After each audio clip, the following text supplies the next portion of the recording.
All right, we're just doing this. Hello, everybody.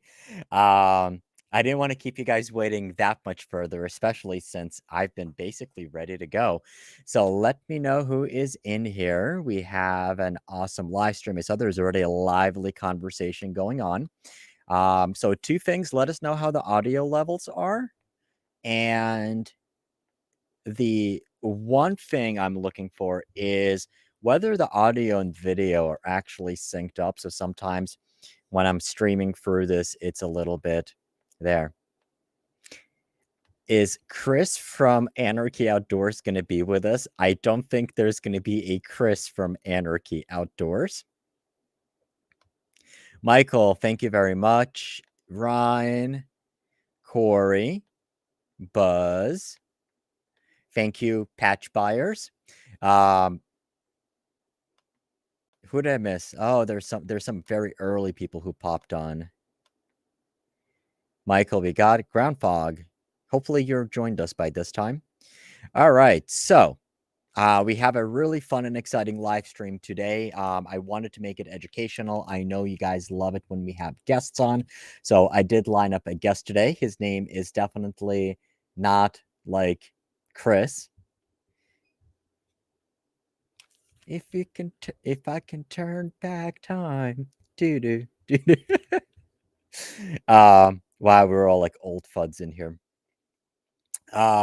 So exciting live stream. What we wanted to discuss is chronographs. So we are going to be discussing the new hotness in the industry, which is the Garmin Xero C1. Which is a new product. It's taken over by storm and it's getting ready for the bigger launch. And I decided, why not bring somebody on here who already has their hands on one, who's going to be distributing one, and kind of talking about the purpose of the chronograph and what we're going to be doing with it. So we're going to have Aaron from Anarchy Outdoors. He is here hanging out, and we're going to go through that. So kind of the process for today, I do want to have, because I know this is going to be a very popular asked question, and you guys usually love when Aaron pops on. So what we're going to do is we're going to do it as a live stream, but I am later on going to cut out and repurpose a lot of this as a actual video. So I am going to hold off on the questions until we get to the later part of it. So we're going to kind of have like a regular conversation, and then we'll go back through answer all of your questions. I know a couple of you already have one in here, so we definitely want to discuss your experiences with it already. And then patches are going to be shipping out tomorrow, I believe. So if you haven't bought your awesome SlavGuns glow-in-the-dark patches yet, they are on sale. They are discounted right now. And if you're a supporting channel member, there's a coupon code, which is going to take $3 off each one.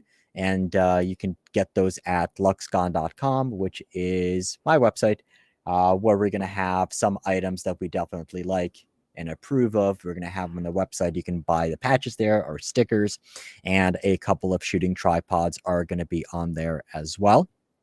So patches are going to be shipping to me tomorrow, I believe. So we'll have them probably within a week or 2 weeks, and then I'm going to start getting out to you by the end of the month for sure. So that's in the patches. If you love the conversation, want to keep this going, become a channel member, hit that join button that's right down there, and super chats will absolutely be addressed as well. Now there's a private thing here. My video is frozen again. Okay, guys, question: is my video frozen or not, or is this just Aaron?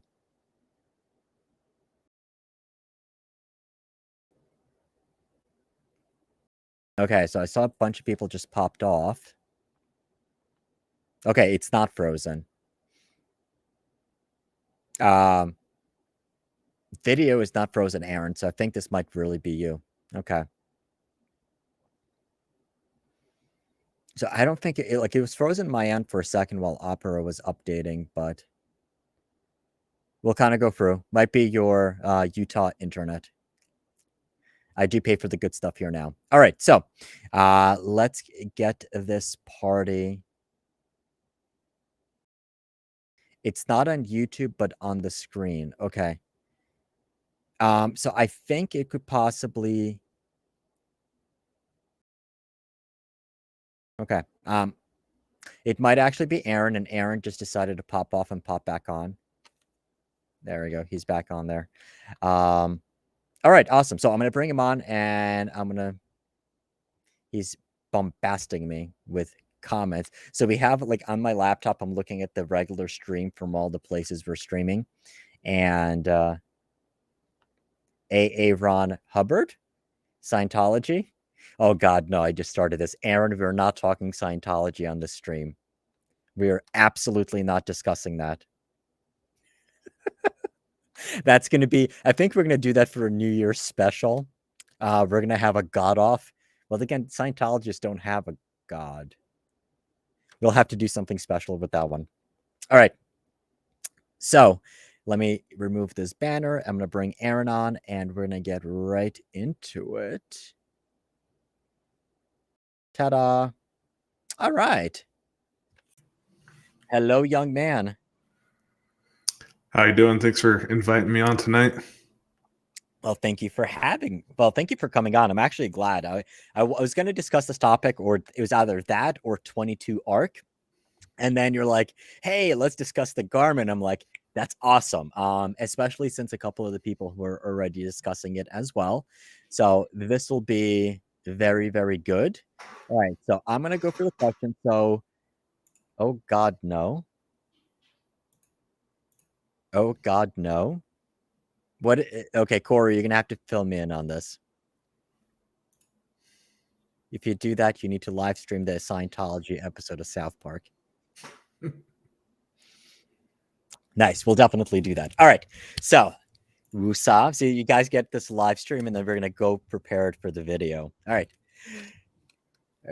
Hello, everybody, and thanks for joining us on today's video. And one of the things that's really been talked about recently is going to be the new hotness technology in the shooting sports community, and that is the new chrono from Garmin.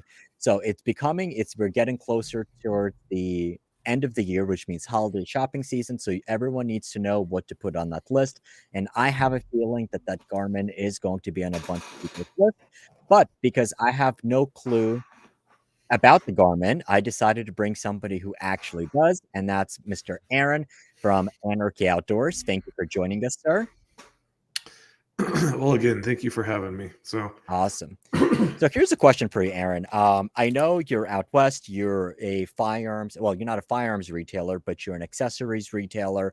You deal with a lot of the stuff. You are an active competitor, and you live and work with chronos as part of your everyday, I would say, I'm going to say professional career, even though I know you do other things. But when you're involved with the firearms world, you do have to be involved with it.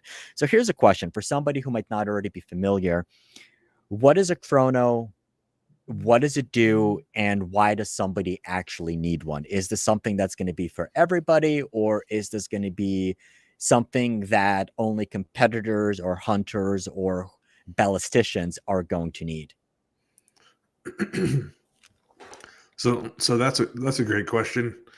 I've been in the industry for 7 years, been shooting competitively for 7 years. And a chronograph is just a basic, simple tool that allows you to measure the velocity of the projectile as it comes out of your barrel. Do you need a chrono?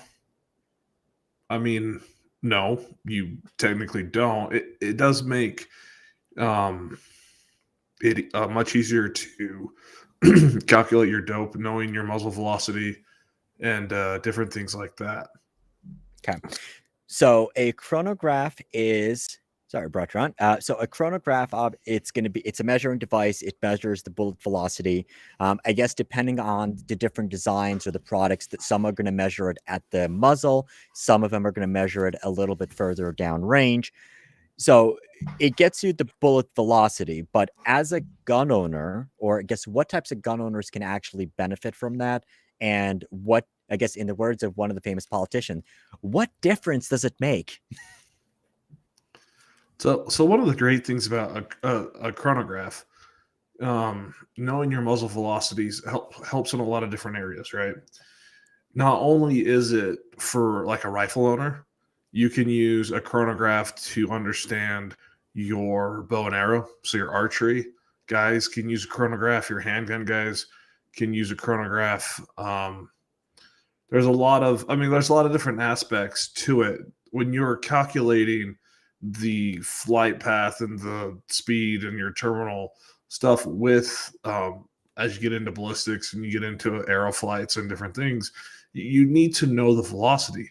Now, there's multiple ways to calculate that. One, you can use a tool like a LabRadar or a Magneto or the new Garmin to do it. I also watched the video today where Eric Cortina was working with a guy who showed if you can time the flight of your bullet and do the calculations, it's the same thing, right? So there's a lot of different ways that you can determine what your velocity of your projectile is.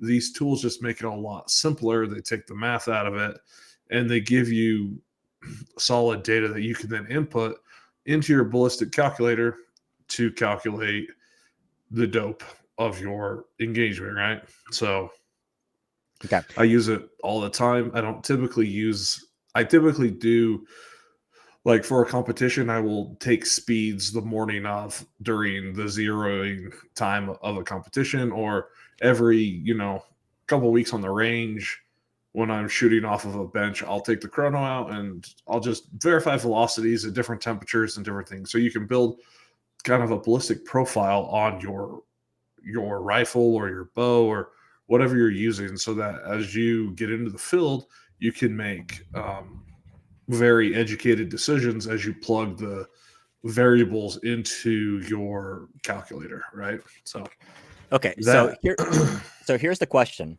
You're talking about the velocities, but doesn't this box tell me what the velocity is? I mean, right here we have a 6.5 Grendel, 123 grain, Hornady black, really good ammo, and it tells me that the velocity is 2580 feet per second. So wait, what caliber is that? 6.5 Grendel. Okay. So are So you the telling velocity me on the are you telling me the box is wrong? Yeah, the velocity on the box, I believe, is done at sea level. Okay. So I don't live at sea level. I live at 4660. And then when I go up to shoot, it goes up a little higher than that. So why buy a chronograph when you can just move to sea level? Right. Well, most of the sea level states are blue. And we're not going to get into that discussion. Okay. So we're talking about, obviously, you're coming from the aspect, and it looks like you're covering the topic of when you're shooting longer range, you do want to make sure what the velocity is, because then you can go into your ballistics calculator to make sure that you are going to have the right data so you can calculate the correct drop and your holdovers and all of that stuff for your longer shots. But I guess if somebody's shooting 100 or 200 or 300 yards, I mean, isn't the box going to be almost like close enough to begin with? I mean, at those distances, it doesn't really matter. It really depends on the caliber you're shooting. But like a 6 Creedmoor, 6.5 Creedmoor, even that 6.5 Grendel, I mean, the drop is very measurable, right? As you go out to 300 yards.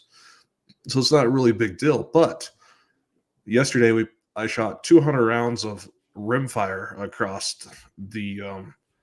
this little guy right here, and it makes a huge difference at 300 yards with a rimfire. Yeah, absolutely, a massive difference, right? We were water lining our ammo and verifying our calculations so that when I go to compete at longer distances in the next couple weeks, I can trust my calculator, right? So we verified at distance. Okay.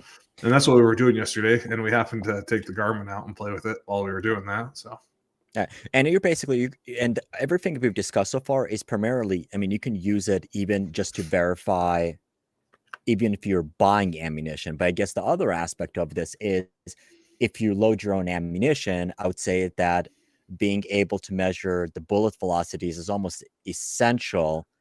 And you need to have a chronograph if you want to load your ammunition safely. yeah, I mean that is a very astute observation, right? As you load your own ammo and velocities and pressures and different things as well. All right. Yeah. it definitely helps. So a chronograph is not a needed tool, Hmm. but it is a very, very helpful tool. It is probably the second or third thing after having a rifle and glass that I recommend to people. Awesome. One, so you recommend glass and rifle, and then it's ballistic calculator, rangefinder, chronograph. Like with those five things, you can do anything, right? Yeah. Okay. So speaking of chronos, let's say, for example, somebody decided, hey, you know what? I'm either shooting long range or I am going to get into loading my own ammunition and I need to be able to measure the different bullet velocities.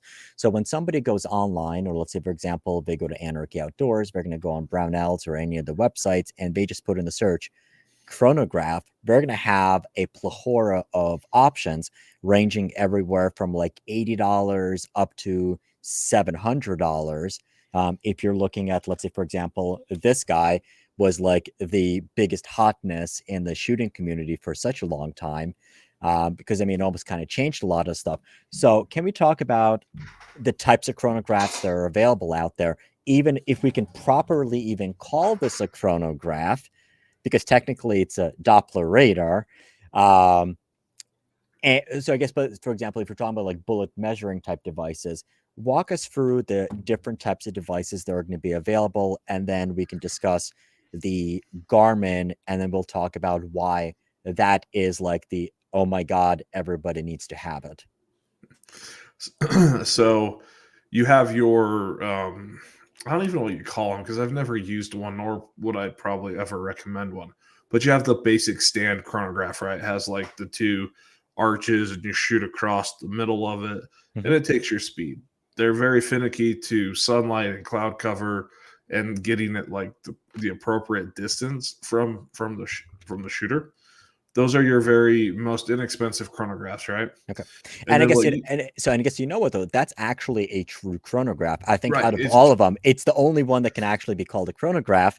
And so I was a poor, and so when I started shooting, I couldn't spend. I think the Magneto speed was just coming out, but the biggest thing there was the Oler chronographs, and those were like $500 or $600, something along those lines. They kind of came out with the receipt printers that even tell you what the velocities were. But the one I started was the competition electronics one. I think it was like $120 or something along those lines. And basically, the way that they work, it's super cool if you think about it. So you have two readers. And what it does is it basically you have a canopy that goes over it, and what happens is you have to shoot through these things. So as the bullet goes over one sensor, it starts the clock, it starts the chronograph, and then it leaves when it passes the second one, it stops it, it knows the distance, and it can basically calculate the uh, the speed, and it kind of gives it back to you. So it definitely works, but I think, and I let a lot of people borrow mine, but there's one cardinal rule. If you shoot the chrono, you bought the chrono, because it was so easy to shoot it, because you have to set it up. I think what they usually say about like 10, about at least 10 feet yeah, away from you. it's like 10 or 15 feet, I Yeah. think.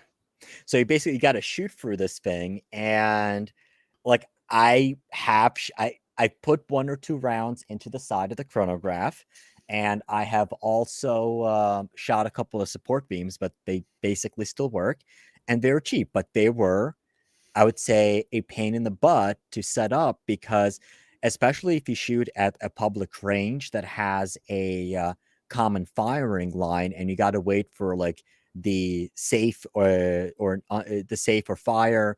You have You to got to wait for wait for cold range. you have to wait for a cold range. You got to wait for everyone to finish up, and then hope that somebody else doesn't shoot it just because you have yours out in front of you as well. So I guess that's the regular chronographs. I guess they work. They're cheap. They generally work, but yeah, you're messing with the batteries. You got to set it up a little bit further down range. You have a cord, some of them are corded and you have to set it up downrange. And like you said, they're kind of a hassle to set up, right? And it also, if you've got baffles over the top of you, or if it's cloudy, there's a lot of Well, nuances and that that's go the into those. yeah, and you're right, and that's the other thing. You need to have good conditions, because it does need to see the bullet up against um, a bright basically background.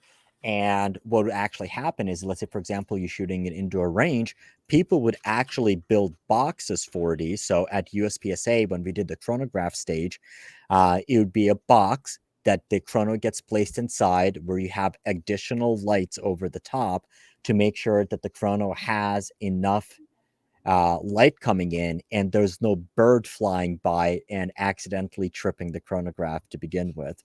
So yeah. So I guess basically, so that's the regular chronographs. And then we kind of have like the two kind of where we separate is you have the Magneto speed people, and then you had the LabRadar people. And I guess And you've it got one used, more. well, you have the FX, Yes, you've got the FX. but that's brand new. That's it's brand new. Unfortunately for FX, it's brand new. Yes. Wrong time. It's Yes. okay. So So walk us through it. let's talk through the Magneto speed. Yeah, real you have the fast, Magneto right? speed. So talk I us have the through it. Magneto speed, and I've had this Magneto speed for 4 or 5 years, right? And it's a great chrono, and I will not be getting rid of it, even though I will have a Garmin. This Garmin is a neighbor of mine. He happened to get one, and he was nice enough to let me borrow it yesterday. So here's the Magneto speed. You attach it. Let's see if I can do this to the end of the rifle like this. You use some spacers to get the appropriate height. You check it with the rod. You attach a cable to the LED screen, and you strap it on, and you try not to shoot it. But as you can see here, you can see the burn. I've burned the end of it, right? A little bit with where you set it up on the muzzle, right? So it's a great chronograph, right? Great chronograph, a little bit of setup. So you attach it to the rifle, you get it properly aligned, and what it does is it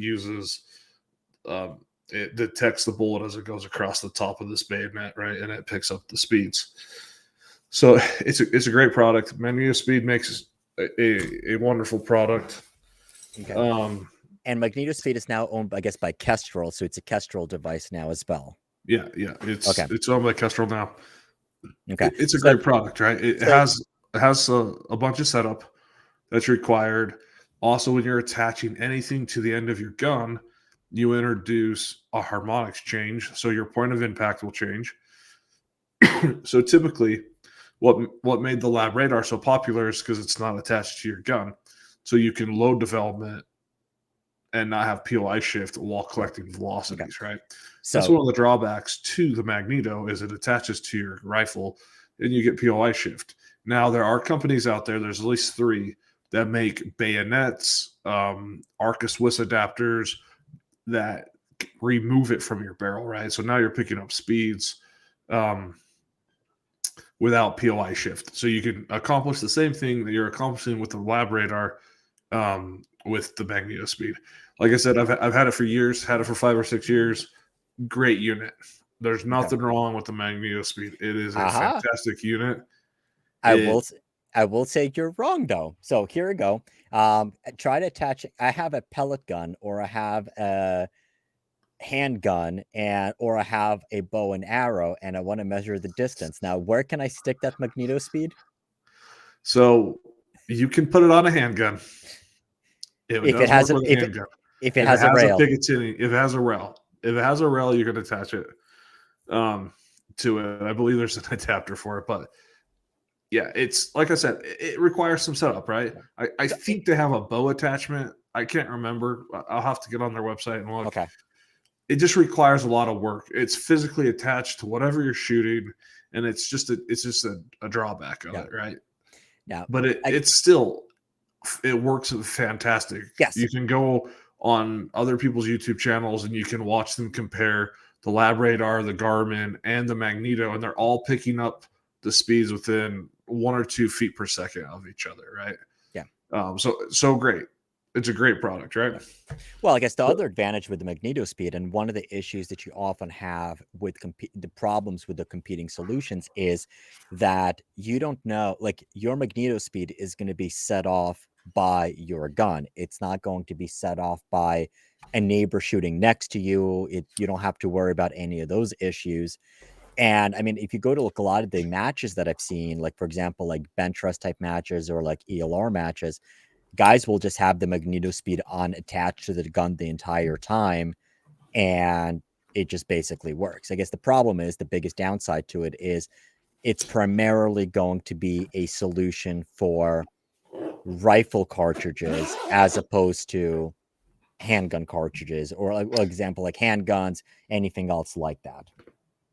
yeah, it's the Magneto speed is definitely more user friendly on a rifle. So Okay. that's the All right. Magneto speed. Let's move on to LabRadar. All right. And then we have this guy. So when this thing came out, it was a complete game changer for a lot of people.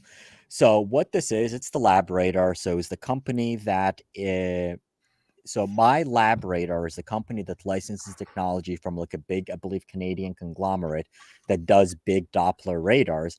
And this is not even technically a chronograph. And what it is, it's a Doppler radar. And the way that it measures velocity is it will send radio waves at a target, and then basically it waits for it to bounce back, and that's how it's going to measure the speed. So the primary advantage of this solution was, well, number one, I think it was the most sophisticated solution due to the fact that not only is it measuring your velocity at the muzzle, but it'll actually measure the velocities as it's tracking the bullets out to 100 yards. So this opened up a whole big world for people where it lets you almost test the BCs of bullets. So you have a lot of companies out there that advertised, oh, like we have class leading, we have the highest BCs on this bullet. And then if with a regular chronograph, it was very difficult to test that. But if you set up a couple of lab radars at various distances down the range, you can actually measure the velocities. You can actually measure the true, and you can calculate the true BC of the bullet. So from that perspective, just from the tech side of it, it was uber awesome. Now, the biggest thing with this was that you no longer had to shoot for anything. You no longer had to set this up onto your gun or anything else like that. You sit this out next to your firearm, and it would be triggered by either the microphone, or you can have it automatically triggered when it's detecting a bullet, and it'll track it, and it gives you all the cool, really cool stuff. You can power it by batteries, or you can power it by a USB. It's a micro USB. It's the biggest mistake that they make, and all of those ports do crack. But the cool part about it was that it just basically worked, and if you had the money to spend on a chrono, you would get yourself a LabRadar, just because of how simple it is. Now, this also works with handguns. You can also work with BBs, things like that. You can set it up and it'll basically run with anything. And this can be one device that you use with all of your types of firearms, instead of just, for example, getting a getting a Magneto speed for your rifles, and then getting a regular shooting crony for your handgun development or anything else like that. This would be able to do it all. The problems is, as the availability on these was fairly limited, especially as word started getting out. The other big issues is the Bluetooth app sucks. It very, very intermittent, hit and miss. But if you didn't use the app, you can run it right from the screen that's going to be on here, and it works relatively well. One of the things you see, I have 3D printed here a bunch of accessories. So I have one here where you have a little straw hole so you can aim it, because it has to be aimed in the direction that you're going. I had another one that's going to hold a USB power bank. So it's not something that's cheap. It's something that you buy, and then you have to add a bunch more accessories for it as well, and hope that you don't have to have a bunch of support, because these things, because it's just sitting next to your gun, if you're at a busy range, it could easily be triggered by somebody shooting a rifle next to you. It could be triggered, let's say, for example, common firing line. It can be triggered by a bullet that it's detecting further down range. So there were limitations with this thing, but it still was feature packed, and it was like there wasn't any, like, you had to deal with the longer time it takes to set it up. You had to deal with the much greater learning curve with it. But once everything worked, it generally worked really well. And what everybody wished for was, hey, can we have something that's going to be a little bit smaller, something that the app is going to work a little bit better, something that doesn't have a micro USB port, something that's going to work well with suppressors, because if you're shooting with a suppressor, oftentimes this would not pick it up, and you had to take your suppressor off as well. Or you use an external mic, or you'd have to use an external mic on there as well. Yes. for the rimfire world. An external trigger or a mic was required, especially if shooting subsonic ammunition. Yeah. For the LabRadar. Yeah. So that's the LabRadar. I know you I think you sold them on your site as well at some point in the past, or now? Yeah, we're flash selling them today or over the weekend. So okay. Imagine that, right? Yeah. But I guess one of the benefits though with it, and we kind of, since we were harping on it before, is that now you can do your load development, and you can basically sight in the gun, because this is not attached to your gun. So you're not wasting that ammo by either shooting through a chronograph or shooting with a magneto speed attached to it, which is going to change your harmonics. So for a lot of people, especially if you're going with a match gun, let's say, for example, with a more expensive ammunition, let's say you're doing load development for 6.5 PRC, 300 PRC, something like that, and let's say it's going to take you 20 or 30 rounds to do load development, well, that's now basically $60 that you just wasted away, because now you have to, once you got your velocities, now you got to go back and reshoot it to sight it in or see basically how it's going to group, because the harmonics are now going to be different with the magneto speed coming off of it. So at SHOT Show this year, I saw a really cool device by FX, which was basically it was a Doppler radar, but it was a much smaller version of this, and it looked really cool, and it was going to be competitive, and they promised an app that works, and by all intents, it was really, really good device. Now, I didn't use it myself. Did you use it or no? I have no personal experience with it, but okay. I was at the range a couple months ago with Paul Dallin. If anyone knows who Paul Dallin is, he's the first and second year of the NRL 22 national champion. So he took second place in Italy. So Paul does quite a bit. So he had one at the range, and I asked him, hey, because I was looking at chronographs, right? I was looking like, do I go LabRadar? I kind of like the smaller size. The FX is like half the size of a LabRadar. It also has a couple other features that are quite interesting to it. But I asked him, hey, do you like this more than your LabRadar or Magneto? Because he's had them all, right? And he goes, there's some things I like about it that are nicer than the LabRadar, but there's some things that I don't like about it. So he was kind of wishy-washy. A LabRadar will cost you $740, right? By the time you buy the tripod, the battery pack, the carrying case, and all of that, right? And that's the other thing, because when these came out, I think they're only like 400 or 450, and then they started jacking the prices up and up and up. And then, so basically they kept increasing the prices. So then they introduced the light version of the LabRadar. But even still, though, like the prices on these basically almost became astronomical. And same thing, I think Magneto Speed raised their prices on there as well. That it's a sizable investment. 300 range, 350 range probably. But the FX is $1,000, right? Yes. So the FX is a great little unit, but it's also hyper expensive. Which kind of gave me pause about it, because when I first saw it, I was like, that's legit. And if it's even comparable to a LabRadar, I'm gonna go see and get one and play with it, right? But then I was like, the one I pulled it up was like it was $9.99. I was like, Okay. I have a LabRadar at the shop under my desk, right? Like we have a shop demo LabRadar, so there's like no point for me to go try an FX, right? So Well, oh, and there's actually this one other one that was popular in Europe, but that was also stupid expensive. And so it's like very small. You attach it right to the side of your gun. the speed tracker, they're also $1,000. Okay. So if you go probably Precision Rifle Network, Joel, he Yes. said he was going to compare that one against the other ones. I don't have a speed tracker, but he has a speed tracker.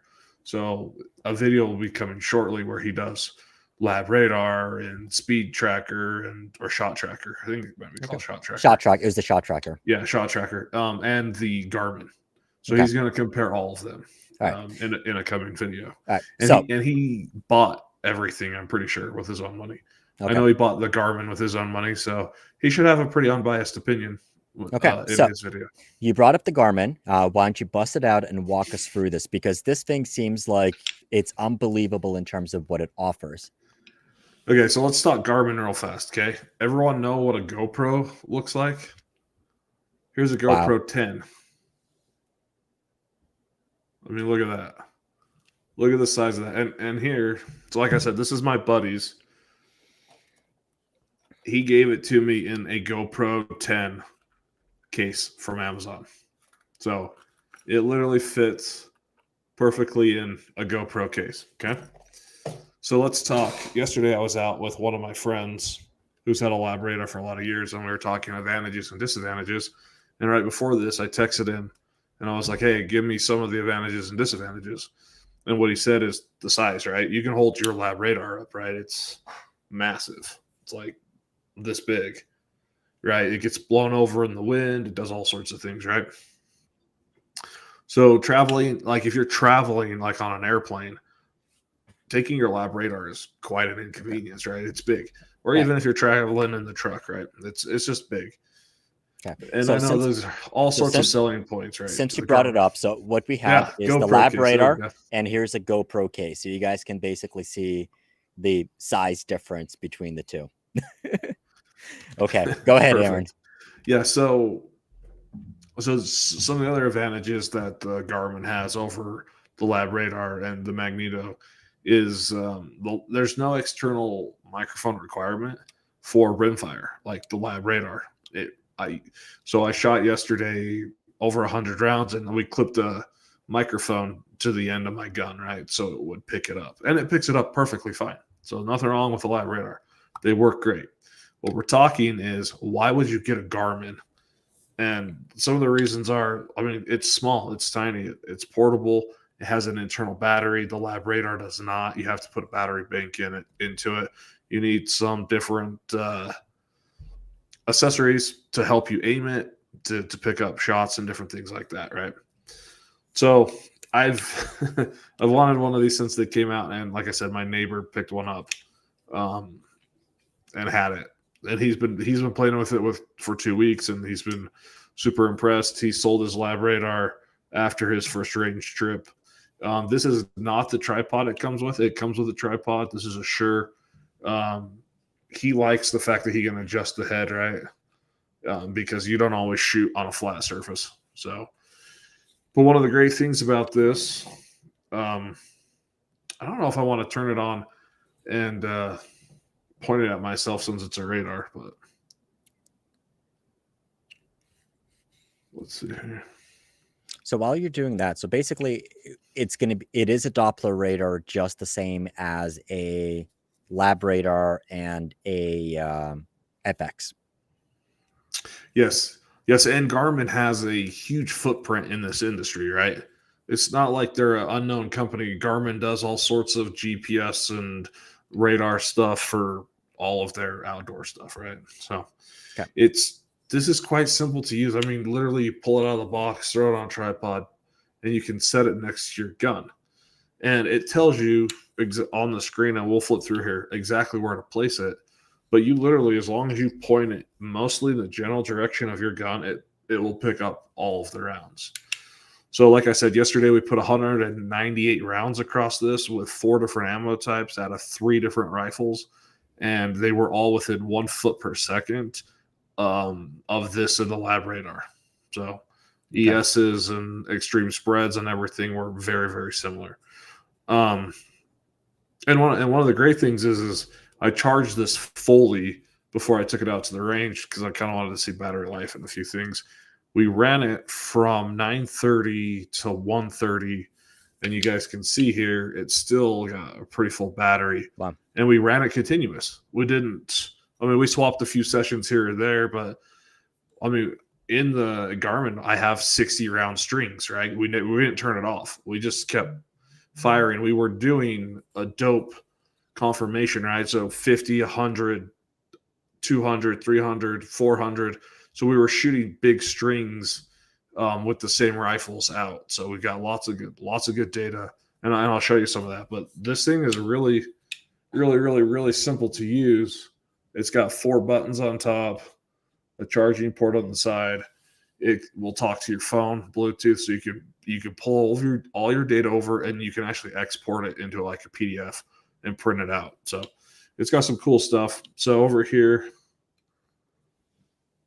I'll try and do this. So you can click down and you can see your history. So you can see this is my buddy's string. So you can see he shot 63 shots with an average of 1081 with a standard deviation of 9.6. I believe this is Midas Plus is what he was shooting. So you can see. So here's a question. Do you need to use your Bluetooth phone, or can you basically just set it up and just use it by itself? No, it's a standalone unit. I downloaded the app 2 minutes before we got on here just so I could give some feedback to what it looks like. I'll hold my phone up and give a little bit of feedback of what the app interface looks like, because we didn't use it at all. We set it down and we used the interface right here. So how does it trigger? Does it trigger the same way? Does it trigger by sound? Or is it constantly on and it's triggered? No, it's constantly on.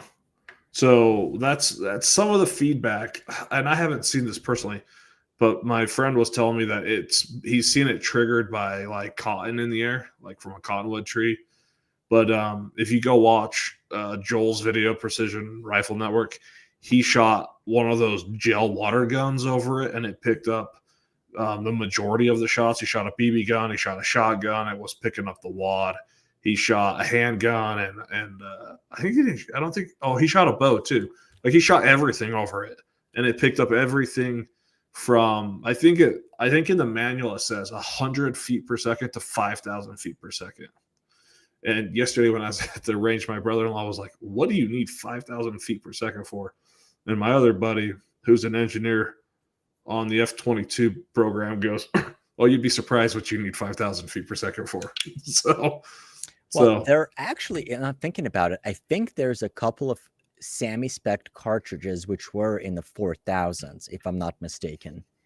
There probably are, because I know you can push like a 22 Creedmoor. I mean, some of those guys are pushing 37 to 39, and you might be able to push, I don't know, some of those small, like, some people are doing weird things with the 300 Norma case. Yeah, putting small bullets in them and doing crazy things. So, yeah, I definitely think you could get it up there. So, and then I mean, it's pretty intuitive. A question on that. So like with the LabRadar, do you need to tell it what type of range for the bullet to expect, or it'll run all of them? You don't need to set it up for just handgun or then rifle. On the Garmin? Yes. Yeah. So I'll walk you through this real fast. Okay. Sorry, it's all backwards. So over here. Sorry, there's a glare on it. It's not mine, or otherwise I'd take the plastic off. Let's see here. Click the OK button. And then here's your options, right? So your rifle, pistol, bow, air rifle, other, right? So we're going to pick the rifle. It's going to ask you the feet per second, right? Basically, is this a center fire or is it a rim fire cartridge, right? Okay. So obviously I would pick the bottom one, but it doesn't really matter. And then you can actually set the grain of bullet. So Okay. my buddy, when I borrowed this from him, he did not have that set up, but we set it up and we used it. So we put in a 40 grain bullet. So Okay. I'm not going to turn it on because I don't want a radar beam in my face. So, but that's So, the basics of the interface. You so can here's a go in question. and see your shot strings. You can delete shots. You can do different things like that. Now, is it asking you the grain of the weight to calculate like a power factor, or is it asking you in order to search up Yeah, for yeah, it that will particular calculate a bullet? power factor. Yes. Okay. But let's say, for example, like if you set it with a 40 grain bullet, I mean, what range of velocities does it look for? Oh yeah. So let me. Oh well. So knowing it's well,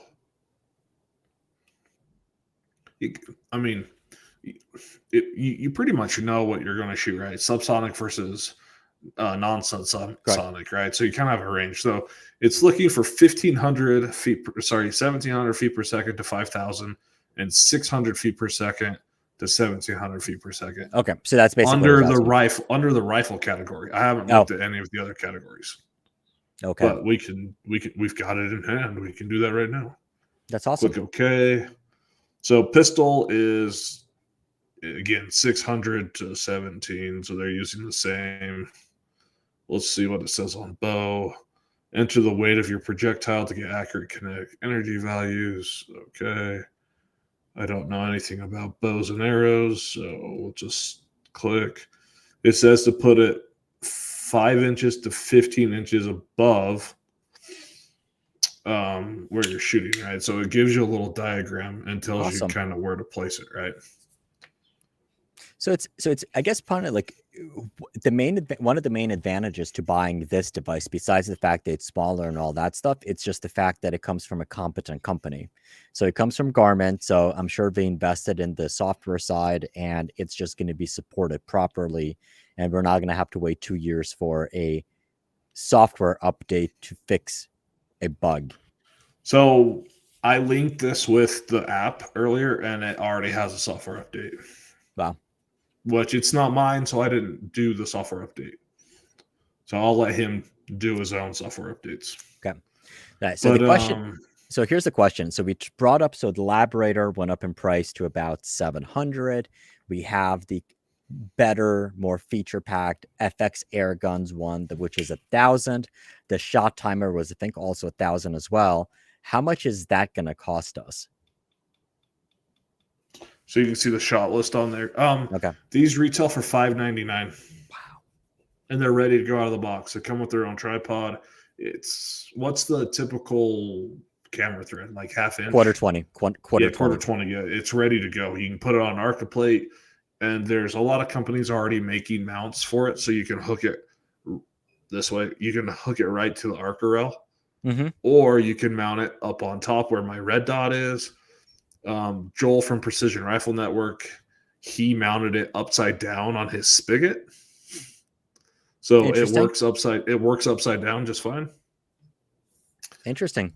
So I mean, it's a great little unit. I mean, I have been thoroughly impressed with it.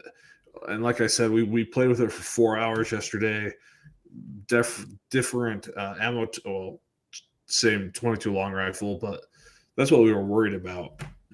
Yeah, and the fact that you're saying, the fact that you're saying that it works with 22 with rimfire ammo, that's just awesome, because I know the LabRadar oftentimes has issues picking it up. Oh yeah, for sure. So here's a question: why a chronograph? Why do you need a chronograph? Well, I have been heavily focused in the 22 world for a while, right? And everyone knows 22s. If you've ever shot 22s a lot, you know the ammo is extremely finicky. The neck thickness and the case thickness and the actual weight of the projectile and actual weighting of the case, and people sort their ammo and do all sorts of ridiculous things to try and get as consistent as possible, because it leads to better groups and better SDs and different things like that, and repeatability. Well, one thing I've learned from one of the buddies I went out with is every time he shoots his 22 for group size or lot testing or ammo testing or tuner testing or whatever, is he chronos every shot, because if he gets a high flyer and it's faster than his average, he knows it's a velocity issue, right? If he gets a low flyer, he doesn't have to question his gun or the ammo. He can be like, oh, that one was just 20 feet per second slower, so it hit, 2.2 mils low. And it's something that I've been learning and improving on, is the fact that he chronos every shot that he takes while he's trying to determine what ammo works best in his gun. And this makes it so convenient now that I probably won't ever go to the range without it on a 22, right? Might as well collect all the data while you can, right? Different temperatures, different altitudes, different things like that. Like, this is just so convenient to carry now, especially if you can arc mount it to your rifle. Like, you don't have to put it on a tripod. It just sits on your rifle. So that's something else to consider while you're, doing this. Like, why does the size matter, right? Well, I'm you just still have thinking, to pull it out of the box. You still have to set it up. You still have to turn it on. Why does the size matter? Well, the size matters because the smaller and more convenient it is, the more likely you are to utilize the tool. Yeah. Well, so you're just talking about mounting it directly to the gun. I see a shooting tripod with a gun behind you. And if you're saying it has a quarter 20 on the bottom, you can easily use, let me see if I have it in front of me, but you can use a magic arm and mount it right into the side of the tripod as well. So you don't even have to get on the ground to shoot or get velocities. And this way, your gun is still your gun. You don't have anything mounted to the gun. You're not changing the weight or anything else like that. It's just mounted straight into the tripod, and it's still right there next to you as well. So cool. All right. So here's a question. Let's talk availability. Corey says, "Don't let her lie to you. Size does matter," which reminds me of a funny joke yesterday. If you go on Anarchy's Instagram page or whatever, you'll see I took a picture of 3 rifles yesterday, and we were making fun of my brother-in-law because his rifle doesn't have a 1-2 straight taper barrel on it. It's got like your standard MTU, which is still a big barrel, but mine has a 1-2 taper. So we were making fun of him about the size of his shaft yesterday. So, hey Corey. Thanks, douchebag. So now, because you brought up the comment and you made Aaron giggle, I have to make an extra edit when we're going to turn this into a regular video. Oh, sorry, my bad. All right. Ask your question. I am going to cut that one out, and we're going to go through all of the awesome comments that are there. So, Aaron, fuck. Okay, I'll show the mobile app real fast while you think of your question. I know what my question is. Go ahead, Aaron. Show us the Okay, so it comes. Hold on. I got the transition for this. Okay. Right, so obviously, as we know, the technology is cool, but even though the LabRadar was cool, the biggest downside was the app was, for the longest time, for 2 years after the LabRadar came out, the lab was horrendous. How is the app with the Garmin? I mean, it's pretty intuitive. I mean, this is what it looks like. Well, let me. Okay. Wow. Okay. Pretty simple. So if you click on each shot, so it actually gives you. Yeah. And look, this is a 59 shot string. Okay. Right. Now, when you click on each one, does it actually track? Is it just tracks? It gives you the velocity at that muzzle, or does it do it at? Does it give you the distance at various distances? I don't know if this one. I don't know if this gives you at various distances. I'm pretty sure it's just giving. Or it might, and you have to download the raw data. Yeah, you might have to download the raw data. Cool. On this one, I'm not sure. Look, it's got a couple things on here like average FPS. I don't know what KE stands for. I gotta KE is energy. Okay, so I gotta go to a little bit of lookup. So the bullet at the muzzle has 100 foot-pounds of energy, right? There's your power factor and different things, and then you can go in and you can delete shots, right? You got to have those perfect reloading ESs, so you have to delete the bad shots. Okay, awesome. And then, I mean, this one, here's a 63 shot string, right? And one of the other things that was really cool about the Garmin yesterday is we kept freaking forgetting to turn the LabRadar back on because it turns off after It so turns off. long. And like by the time you change ammo types, you reload mags, freaking we forgot it was like we only picked up half the shots because we forgot to keep turning it back on. Where the Awesome. Garmin literally Yeah. ran in active mode for 4 hours yesterday. That's amazing. And so Like, you turned it on, and it's just on. You don't need to arm it or anything else like that. well, so there's a screen, that screen I showed, where it's like, this is where you need to put it. Mm-hmm. So you have to click OK one more time, and then it's armed. Okay, and then it And just then stays armed. yeah, then it stays armed. And Wow. like I said, we shot 30, 59, 63 round strings, right? Across these. And we were only resetting it when we were changing shooters and changing ammo types. Fantastic.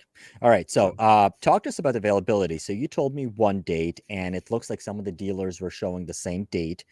And then when we're doing the live stream, we already have people commenting, well, I already have mine, or somebody already did a video on theirs. You're saying that another YouTuber already did a video on theirs. So what's the deal with it? So when is the availability? When is the Xero going to be available? Bring up again exactly how much you think they're going to be, and will Yeah. people be able to buy it from Anarchy Outdoors? Yeah. So they did a soft launch at the Gap Grind. If you guys follow PRS, the Gap Grind is, I believe it's in Georgia. They did a soft launch. One of their guys who's been testing it had it there, and you can't hide something like that from 400 competitors. Like, it gets out pretty quick. I think the buzz started, and a week later, Garmin released their first batch of them. Companies like Area 419 had a whole bunch of them, and then some of your bigger, Garmin dealers, like I think Midway had some, and a few others, right? They didn't have a huge batch come in on their first go around.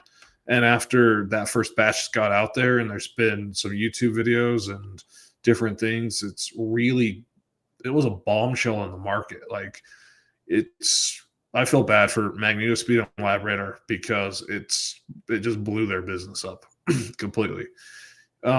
So it sparked a huge interest in becoming Garmin dealers, and all of the dealers and distributors want to get them because it's the hot item, right? They're going to sell. I figure Garmin will sell 10,000 of these, and then it will level into normal chronograph sales, like the Magneto and the LabRadar are now, right? So I feel like once the guys that have to have the latest and greatest, or the convenience factor, or the guys that were on the edge of buying a chrono, it's going to push all of them into purchasing one, right? So I figure they'll probably sell, I don't know, who knows, 10,000 is a number I just came up with in my brain, right? But they'll sell a big chunk, and then the market will flatten back out, and they'll sell a steady amount, right? But they're going to have a huge peak. So talking to some of our distributors, and one of my buddies who happened to get in on one of the very first orders was saying Garmin is holding everything until November 17th that they're continuously receiving in shipments, and they're going to send them to all of their dealers at the same time. So closely after November 17th, you'll see them pop up everywhere. They'll be available everywhere, and probably for a few days until Garmin gets another shipment in, right? Like I said, this first purchase is going to be kind of a high spike, and then it should flatten out and become like normal chronograph sales. Maybe not, depending on people learn about how convenient they are.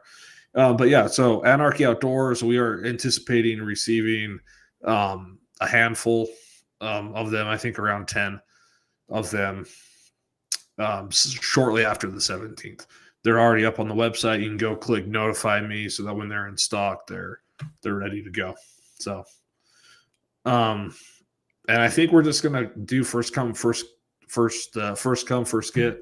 I think on the Anarchy side, I already had 2 or 3 of my personal friends, reach out and say, "Hey, how do I get on that list?" And I'm like, "Well, you go to the website and you sign up for it." So I think we're gonna do first come first serve.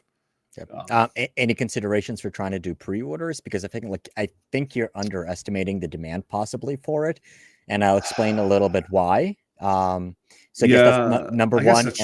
I guess that's true. Probably did underestimate it a little bit. Well, I mean, you only have to look towards the Trigger Tech Ruger Precision triggers. Yeah, this is true. And I also was thinking PRS shooters, right? Yeah. I don't know, between NRL 22, PRS, and NRL, I mean, there's only 2,500 competitors.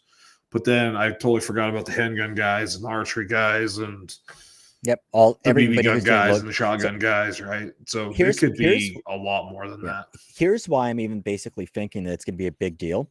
So when somebody had their regular, so when I started shooting about 15 years ago now, I started loading my own ammunition a couple of years after that, and my first chronograph was the Competition Electronics, that chrono, my chrono by Competition Electronics, and it was great. Then the Magneto speed came out, and it was kind of like, okay, well, it does improve some things, but my chrono already kind of works. Then you had the LabRadars come out, and then you had, okay, wow, this is actually convenient. And you had some of the Magneto speed people move over, but largely because it was already a big enough investment, most of the people who were happy with Magneto speed, they kept Magneto speed, and the LabRadar brought over some of the people who started with the traditional chronograph or the brand new shooters and reloaders who were getting into it. And then we had, for example, the FX or the shot timer, and those are cool, but like, wow, these are like stupid expensive, and like, okay, they might be just a little bit smaller. You know what? I already invested in the LabRadar. I'm just gonna deal with it. I'm not gonna go spend another $1,000. But this Garmin comes out, and you have people who are like diehard LabRadar people dumping their LabRadars and lining up in order to get one of these Garmins for all of these things. And that's why I think like, wow, you know what? Like it looks like it's very attractively priced at $599, cheaper than LabRadar, almost as cheap as the Magneto speeds now, plus all the setups, and cheaper than the FX, cheaper than the shot timer. And it comes to us from a company that's actually competent. Well, not only competent, but they're a freaking billion. I don't know. You're the finance guy, but they're probably $1 billion company, Yeah. right? Garmin is massive, right? Um, and that's the thing, right? If you're like, you know what, the Garmin would be nice, but you can go buy a LabRadar now for $400 secondhand. You can go buy I've seen Magneto speeds down to 170. Wow. So you're like, man, I need a yeah. Well, Magneto speeds are I'm in a lot of PRS like sales groups and things. So I stumble across some exquisite deals from time to time because some of these guys, they don't freaking care. They're like, I can recoup $170. Boom, I'll go buy this. Done. Like, yeah. So some of them don't care, but you can buy a Magneto. Like, get online and start looking like a LabRadar in a hard case with all the gadgets. I mean, they're starting to go for $400. Wow. Right. And I do have some information on what LabRadar is going to do. I think in about 10 days. They're going to drop the price. Yeah, pretty much. They have to. Well, are they going to refund every single person who's actually fixed it? But yeah.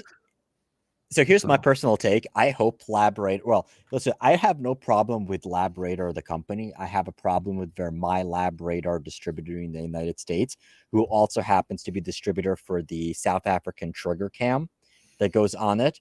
He's like the biggest douchebag. So I met him at the NRA show, and he was just like, I'm like, hey, I'm a content creator. I was interested in this. Is there a possibility we can get one on loan so we can kind of do a couple of videos with it? He's like, well, maybe I'll give you like a $10 discount or something like that. I'm like, no, thank you.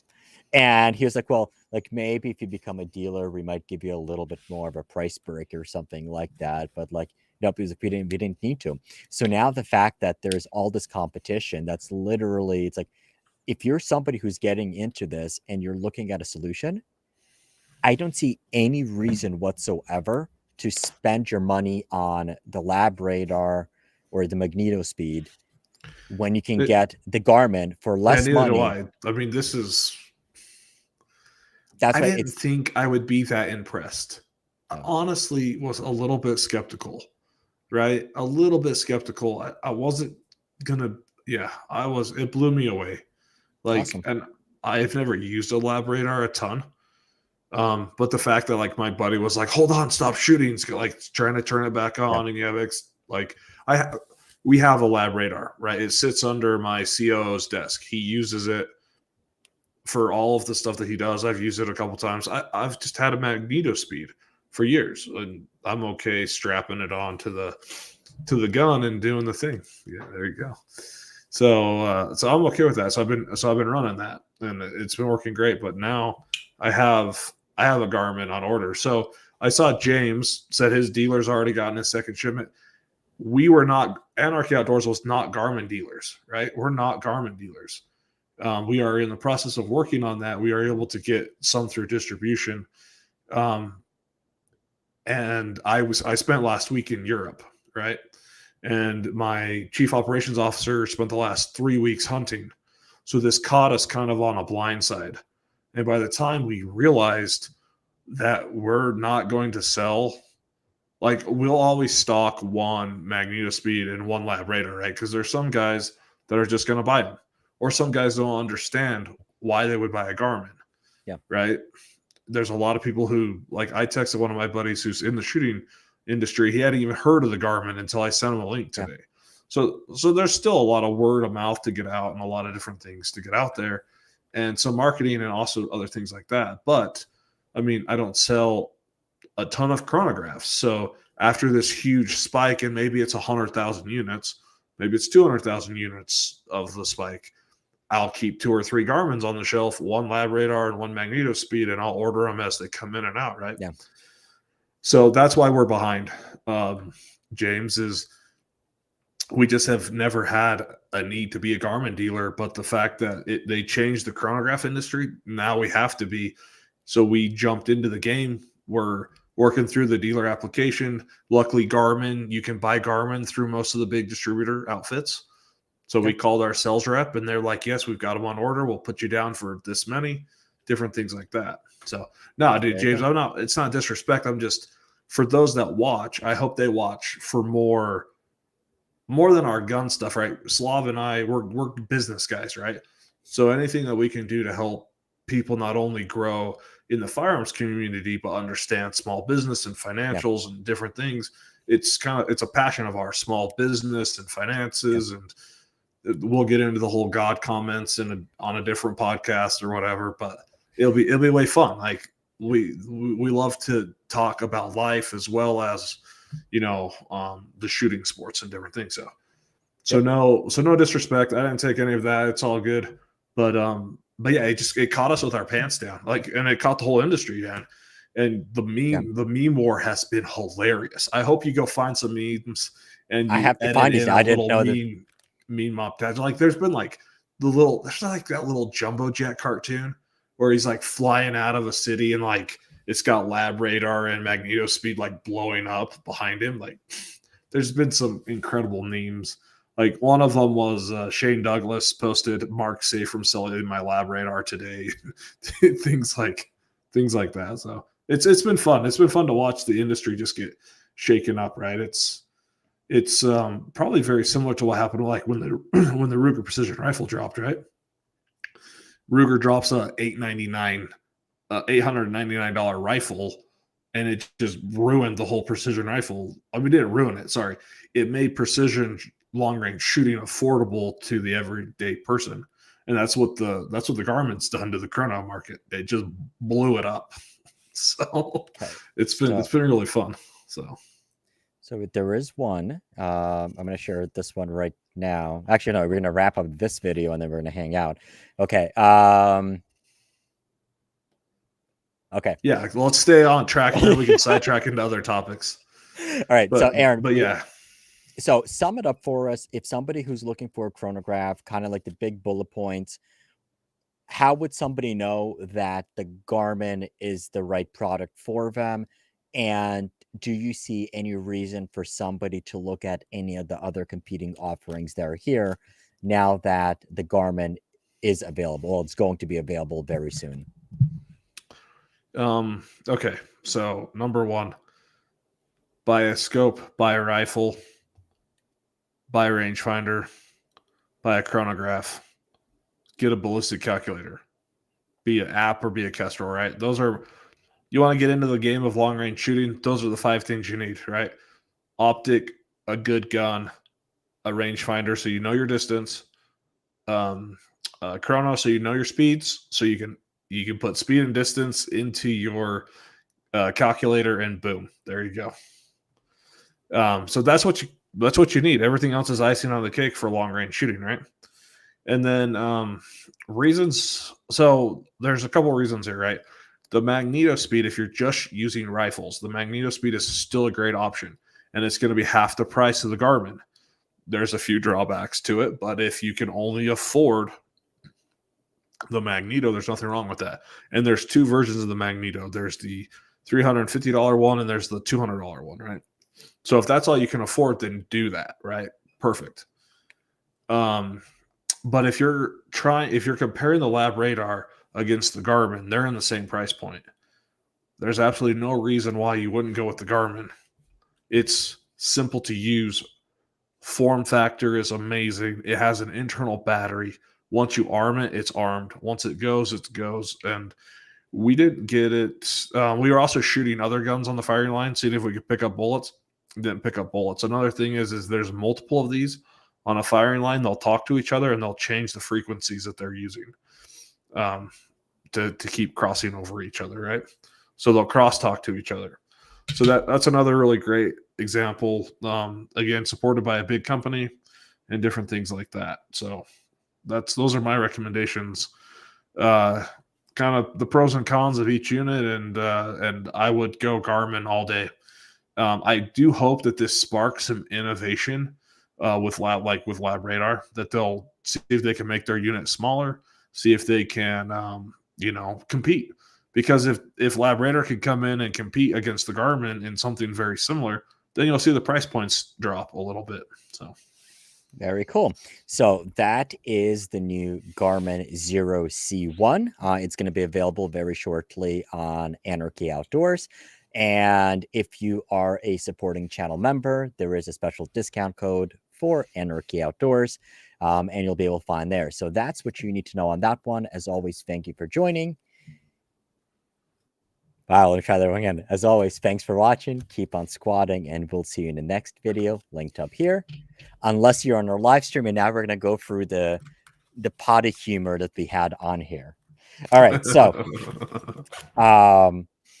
I do have to make a joke while it's still on there. Aaron was talking about strap-ons. There's nothing wrong with strap-ons if that is the way that somebody goes. There, I had to get that one out. There's no judgment here. We don't judge. You're Mormon, of course you judge. So here, you want my personal philosophy on life? Yes. Here we go. You do you. You let me do me. You can have your rights. Don't touch my rights. I don't care what you do in your private life. Don't throw it in my face. Don't wave your flag in my face. Do your thing. Don't come after my guns or my religion or whatever, right? You do you. I'll do me. We can coexist.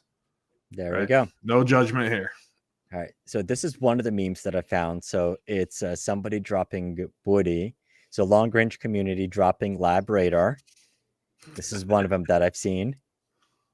So then there was. So this was the. Oh, we have this one. This one's actually pretty funny. Okay, hold on. There we go. Let's see. Did it share this one or no? Hold on. No. My computer's freezing up. Don't. Okay, if my laptop is freezing up, is it Let me look at the YouTube channel. YouTube's still going. No, it's still going. So my laptop is freezing up. I can hear you and everything. Now, does it actually share my screen, or is it did that tab close out and you guys don't see anything on there now? Yeah, I don't see the screen. Okay. All right, so let's see. I think it's going to see. This is what happens. All right, so what I might need to do is Aaron is still. Oh no, hold on. Oh wait, I wasn't actually live on the YouTube video. I thought that looked out of sync. No, you're frozen on the YouTube video, I believe.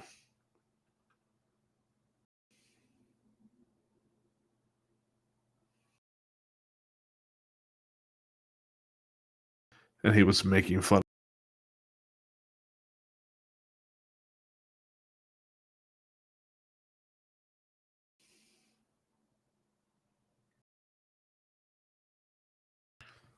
And we're back, ladies and gentlemen.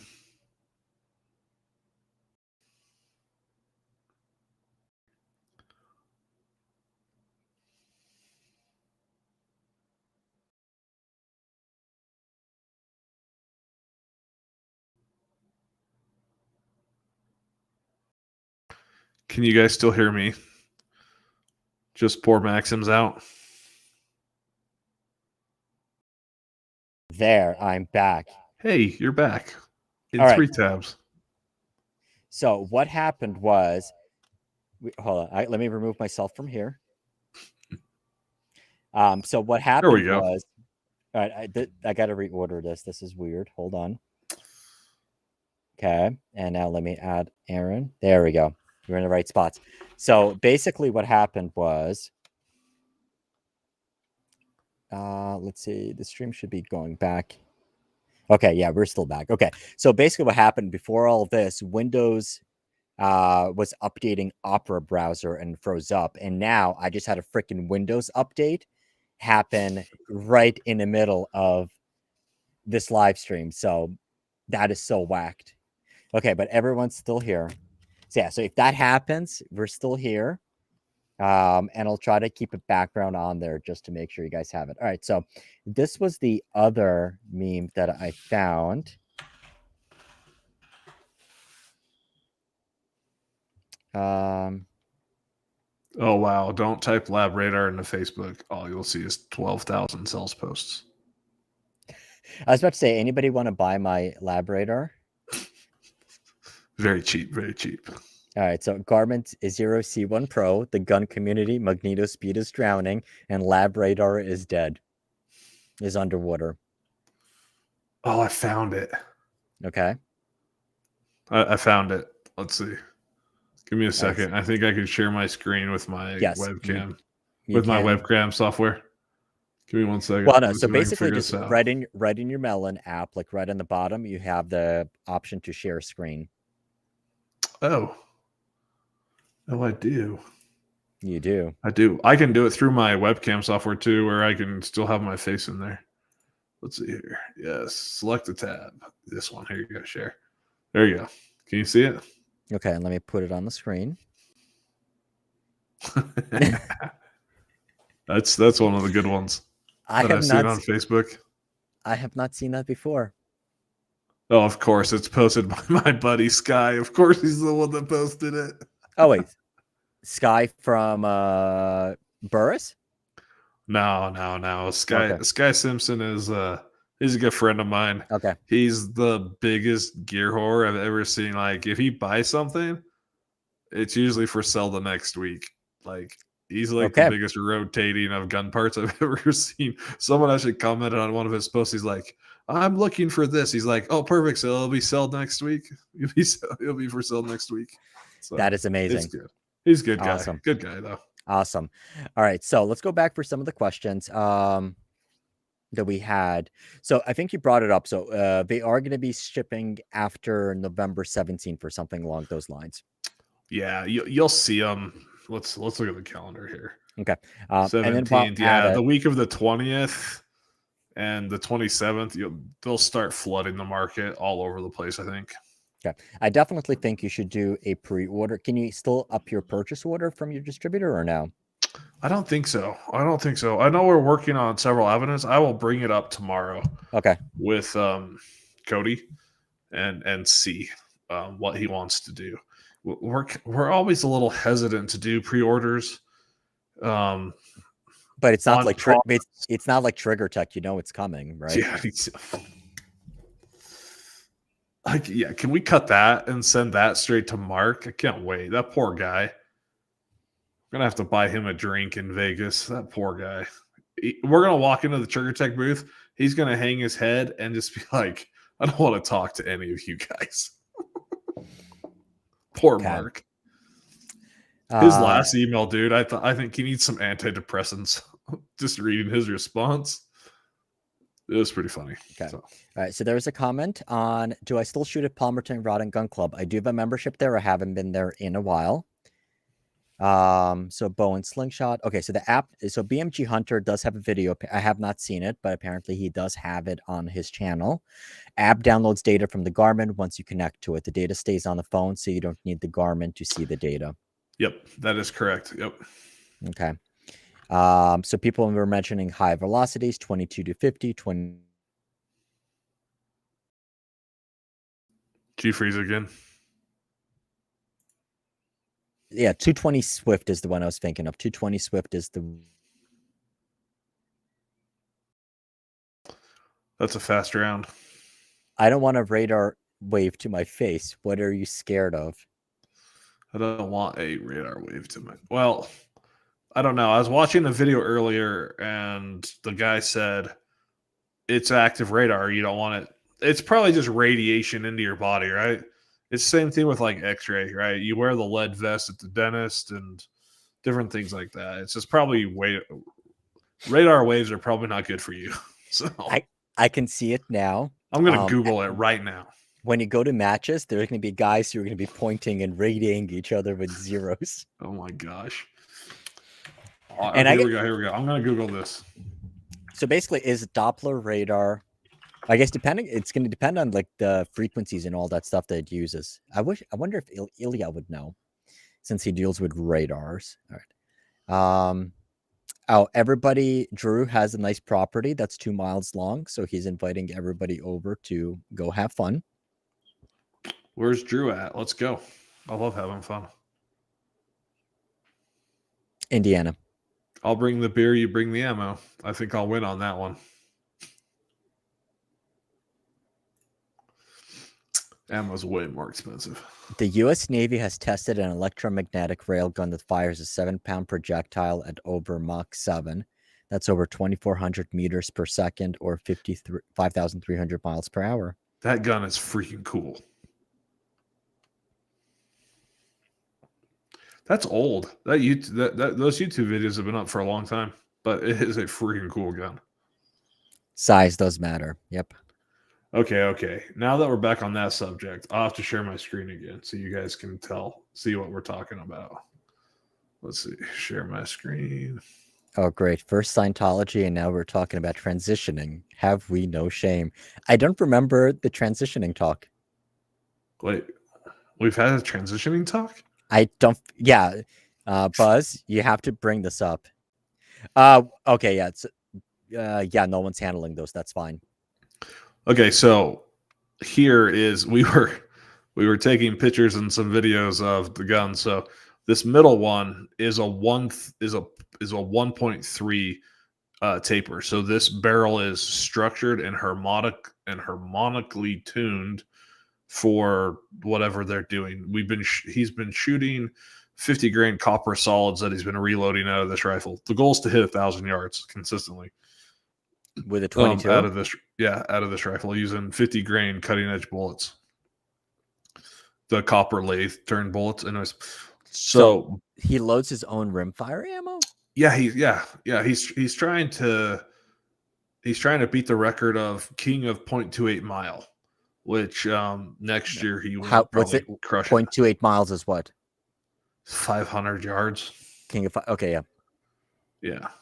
So he has to shoot 511 yards with it, and I think we'll be able to pull it off. If you guys know what a structured barrel is, it has 6 holes drilled around the borehole, right? It adds an extreme amount of rigidity. It also takes a ton of weight out of the barrel. So different things like that. So the other picture, so if you look at the top rifle, it has a MTU contour, but it looks really small when you compare it to the 1.3 and the 1.20 tapered rifles. So we were making fun of him about that. So that's where that comment comes from. Interesting. Interesting. Okay. What other comments we got? Any other good ones? I wish I'd bought stock in Garmin. Honestly, I don't. It's for Garmin as a whole, as a company, it's not going to make any difference. They sell a bunch more everything else than this Magneto speed. And keep in mind, this is not. I'm sorry. Keep in mind, this is not the first product that Garmin has for the shooting community. They have a pretty cool trainer for the shotgun world as well. So they have other products in the Xero line. Yeah, they also have the bow sight. The Garmin has like that range finding bow sight where it adjusts your pin to the distance or whatever, which is illegal in some states to use. But I just googled it. Garmin's a $22.13 billion company, so I don't think it's gonna. I mean, it's definitely gonna be good, but it's not gonna move the needle for a $22 billion company. Yeah, I still think they're going to sell. They sell a bunch more tactics watches than these. Actually, so Yeah, here's those watches are freaking $900. well, the one with applied ballistics is 1,400. Oh, see, we were talking to Garmin when they first came out with that, but I don't know. That's a very special buyer that buys that watch. So here's the question: the Garmin, does it actually? So, for example, it gets the velocity.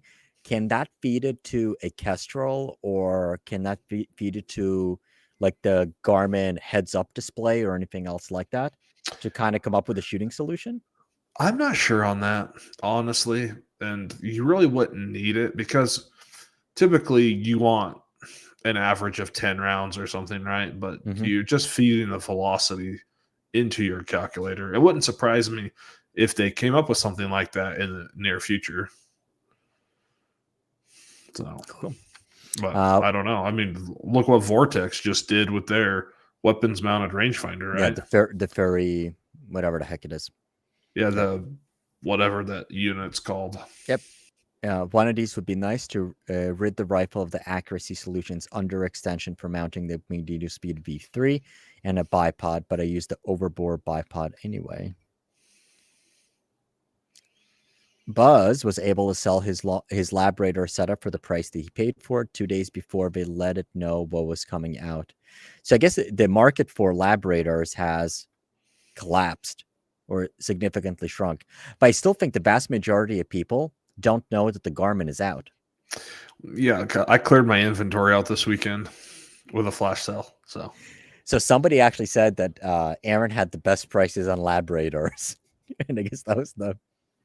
Well, like I said, LabRadar sent an email to all of their dealers and gave them some information that would allow them to clear some of their inventory before what Maxim said. There's something coming from LabRadar in probably so here's 10 the question. days, right? Did they just give you a heads up so you can basically get rid of them, or are they going to make the people whole who are still stuck with it? And I'm sure your dealer cost is going to be... I honestly don't know. I don't know what they're doing in that. I'd have to ask Cody. He just told me what we were doing for this weekend for the flash sale that we ran. How much you guys sell the LabRadars for? I think they dropped to $450 or something. That's awesome. That's a good price for it. Yeah, LabRadar. I mean, they have to. Otherwise, they're not going to compete. They have so many disadvantages that you've got to drop the price. So the dealer got fine for already has the second shipment. Yeah, they've been coming into the country like crazy. So I'm pretty sure they're all made in China. Sorry if that offends anybody. Why don't you just look on the bottom of it? There should be a made in China. I'm unzipping it right now. Okay. So, let's see where you're made. Made in Taiwan. Okay, so we're made in Taiwan. We're good. We're good to go. Wow. Made in Taiwan. That technically is China. Well, by official U.S. policy, it's one China policy, which we subscribe to. Yeah. So on one hand, the official U.S. policy, it's the one China policy. On the other hand, we're sending money to start a civil war. Okay. Basically, who knows the history of Taiwan, right? So it was people who were exiled from China, and they started Taiwan. No, kind of. Okay, so you have Japanese invade China pre-World War II, and they murder everybody, and then the Chinese are having a civil war at the same time. The Japanese are rolling through China, and So you get Mao Zedong. I don't remember so you get the communist Mao Zedong, right? His forces are fighting the Central Power Force and the Japanese, and it's the leader of the basically Democratic Party of China. All of his followers get beat by Mao, and they all go to Taiwan. So that's where you get the difference between China and Taiwan. China is the communist took over, and then the Taiwan has the old Democratic Party from the Civil War. So that's kind of the history of that. Okay. I saw a used LabRadar go for $325 on Sniper's Hide last week.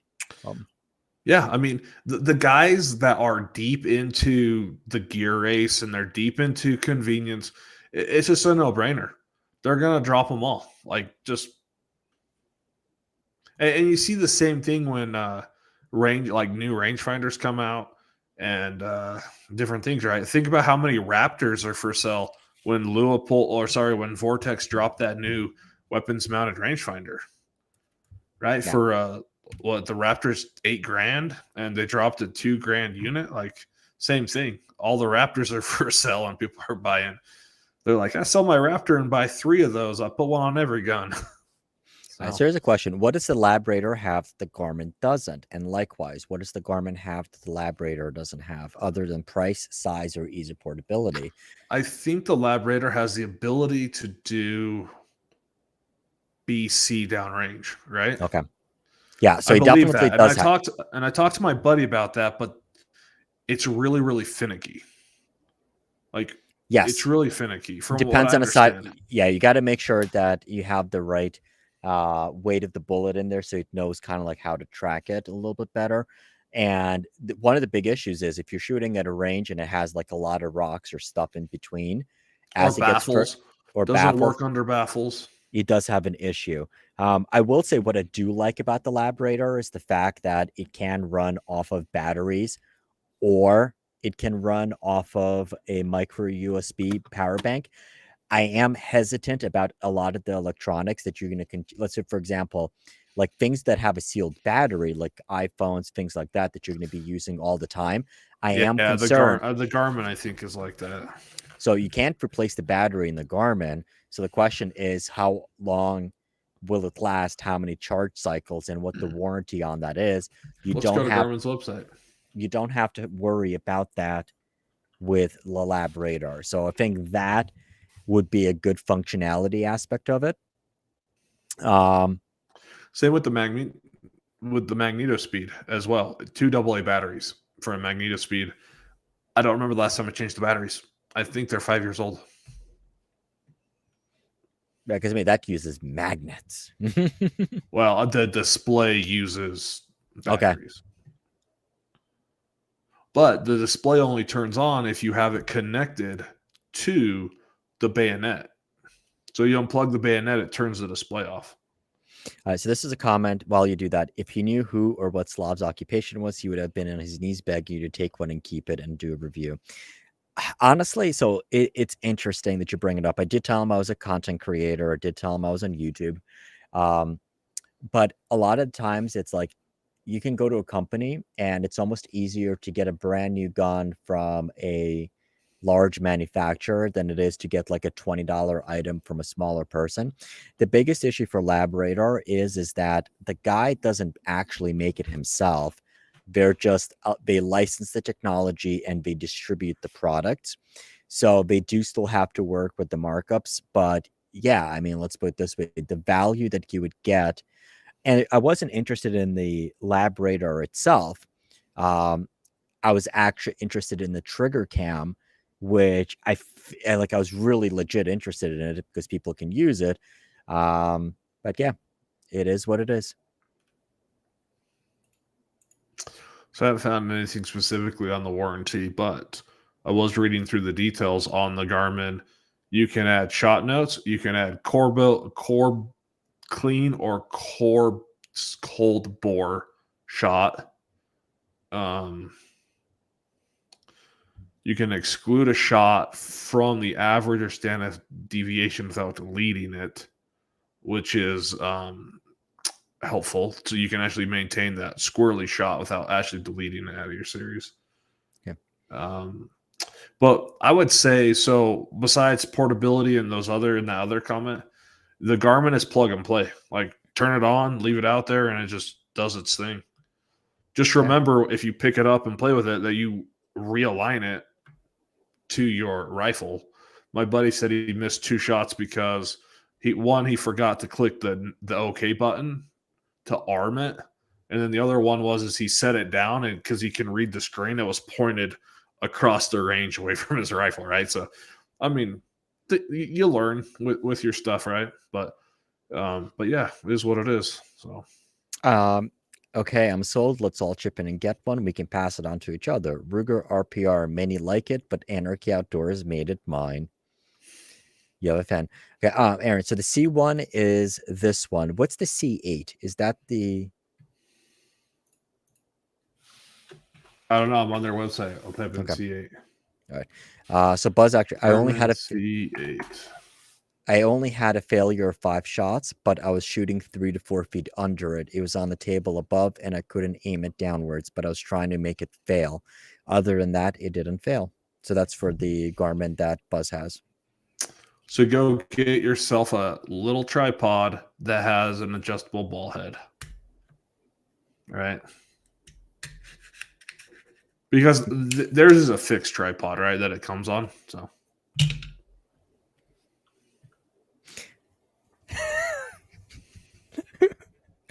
I don't know if I can share this one.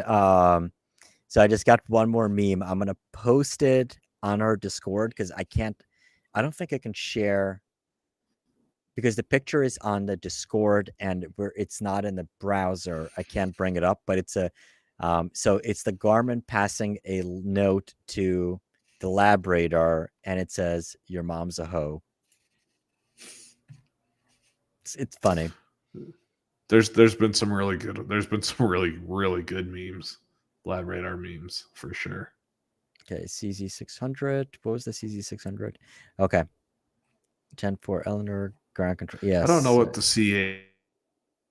Like, I typed it in Garmin C8. I didn't pop anything up. We're going through the comments. Welcome to Aaron channel. Yes. On that topic, we do have something that's going to be planned very, very shortly. Welcome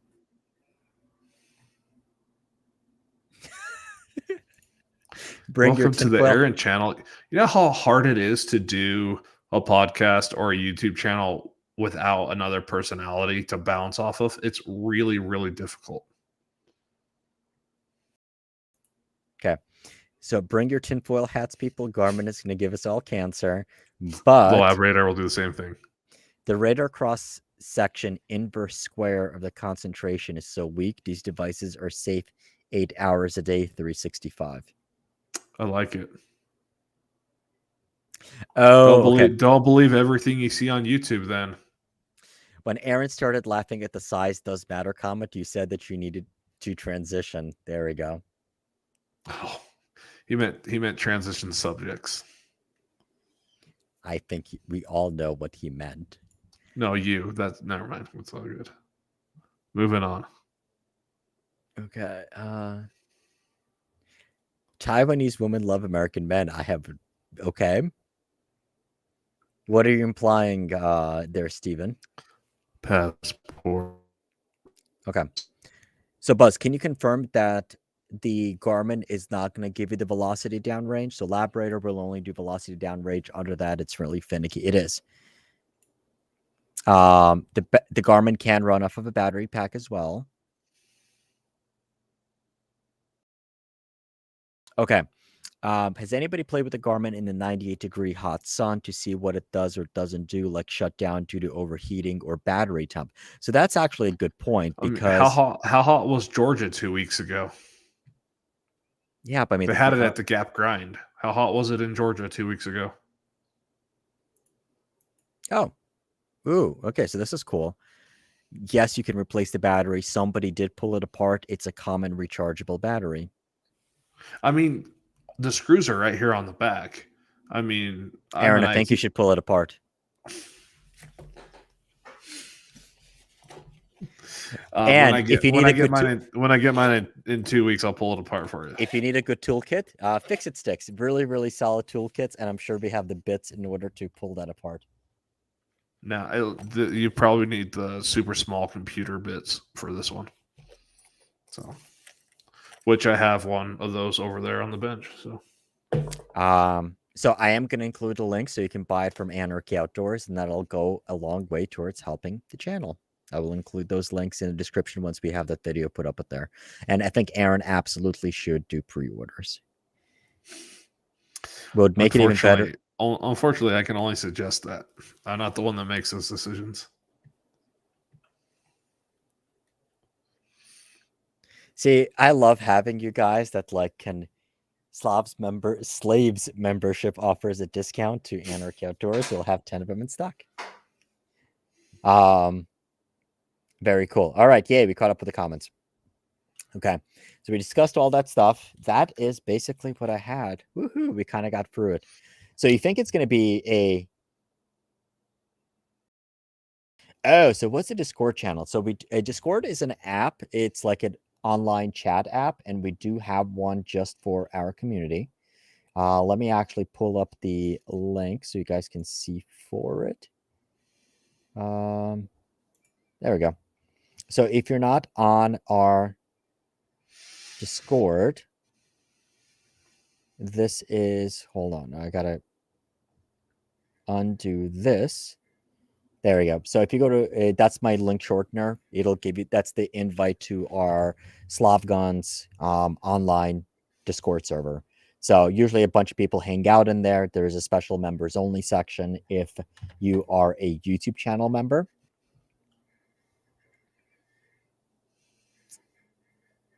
There we go. So slav.ly.discord. All right, Aaron, question for you. All right, Aaron, take my money for some Fix-It Sticks. Which kit do you recommend to customers? I know Slav's answer, but I would like to hear yours.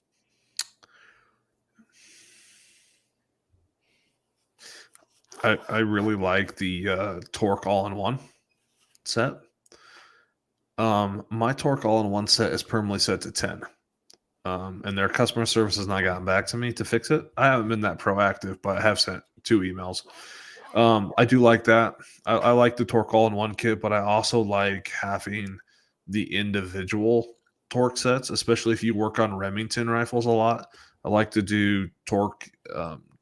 I like to torque things in 10-inch pounds, so I'll go 25, 35, 45, 55, 65 on a Remington.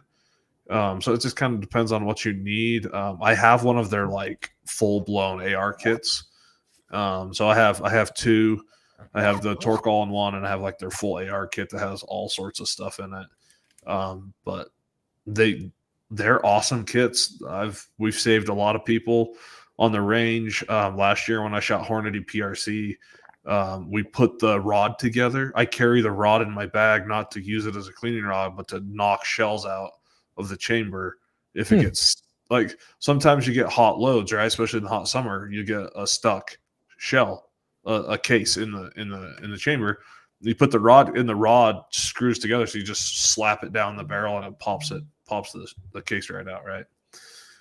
So yeah, or sometimes you load a bullet and you don't seat it all the way and you end up with a projectile in the chamber and powder everywhere, and you know what I mean? Sometimes you just gotta pound something out. Anyways, so yeah, Fix-It Sticks, they're great. They have a ton of different kits. It really depends on what gun. They've got Glock kits, and there's an MPA chassis kit if you're on MPAs. There's supposed to be a Ruger Precision kit coming. I'll have to go tap our friend over at Catalyst Arms on the head and ask him when he's going to get it done. Or I'm going to call them and do it myself. I'm surprised they haven't had a Ruger Precision rifle kit already to begin with. I keep asking him, and he has all the specs for it. So, well, what specifically what specifically needs to be in that kit? Well, just all the right torque heads and all the right torque bits. That's it, right? And maybe in an extension or two. I'll have to call and talk to him and see if he's got it ready. If not, I'll call my other buddy that works with Fix-It Sticks and be like, bro, how do we get this to happen? So I'll add that to my list of things to do. But yeah, because Matt went through and made a YouTube video of how to torque and check everything from the factory. So he Yes. has everything. He just needs to, and he works with physics sticks. So he just needs to have them put it together, and I could sell the crap out of it. So There you go. And that's our affiliate link for Anarchy Outdoors. And then if you are a channel member, click the join button, go in the community tab. It's going to get you a link to a spreadsheet. There are coupon codes for vendors that we work with, and there is one for Anarchy Outdoors. So it's not public, and the only way you're getting it is if you're a channel member. And don't share those. And that coupon code does change. go be a channel member. Honestly, Fix-It Sticks needs to have a build kit on their website. That would be pretty cool, but it gets really hard to maintain as a business, and the technology gets really complicated. Oh, build a kit. Okay. Yeah, and like if you go out to Anarchy Outdoors, you'll see that we have some kits like that. They end up with 400 SKUs when you do something like that, right? Because every color combination, every size combination, so you end up with freaking just thousands and thousands of SKUs so that you can get things shipped and printed and kicked out correctly, right? So I would say there's a lot of back end technology. My preference, I really I need to have this everywhere that I go. So this is the cheap all-in-one torque driver kit. So you can select it either with, now you can select it, I think, with the standard one, which is 0 to 65 inch-pounds. 65. And then we have the smaller one, which is 0 to 35, I believe. It'd be nice to have both of them. The issue I have with the all-in-one, okay, the issue I have with the all-in-one is I run arc rings. So I always use that 50 freaking 5 inch-pounds, and it's hard to get it all the way around and to see it accurately. Yes. So I still like the individual ones. The torque limiters. But if you're carrying it in your gun case to the range, it's extremely light and it has everything you need in it. So you don't have to carry the bigger one. The smaller one is 0 to 25. So usually I have this one in here, and it's pretty much everything that you're going to need in order for a kit. I think a lot of the other stuff, like this is the PRS kit. I think it comes with a bunch of stuff that I generally don't use.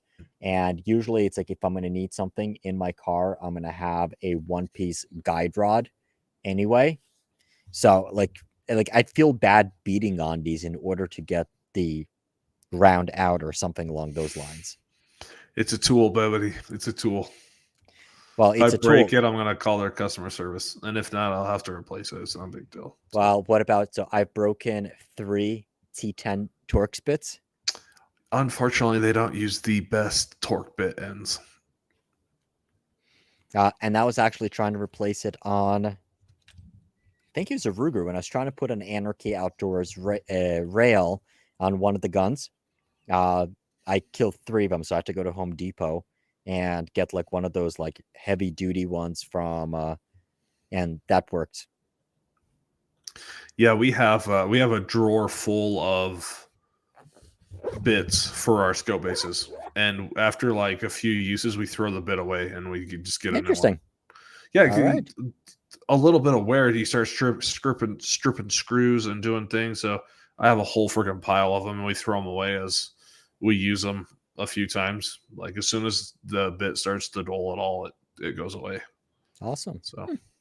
I guess that's good for anybody who's going to be messing with guns anyway. You absolutely need to have the right kits for them. Yep. Oh, here's actually a discussion we were having on our Discord about the Aero Precision, the Solus. What do you think of that chassis? What do you think of the actions? Have you played with those? And yes, the bolt knob is replaceable. I think the Solus is... I haven't shot one, but I put one together in my shop the other day. One of my buddies came up and we put it all together, and he went on a shopping spree and we bought everything, or he grabbed everything he needed off the shelves to put it together. It's a entry-level action is what I would call it, right? With a quick barrel change system that uses Savage small shank. It uses Savage small shank barrels. Easy, affordable. You can get it put together and up and running for a pretty decent price. It's a Remington footprint. You can use Remington triggers and chassis.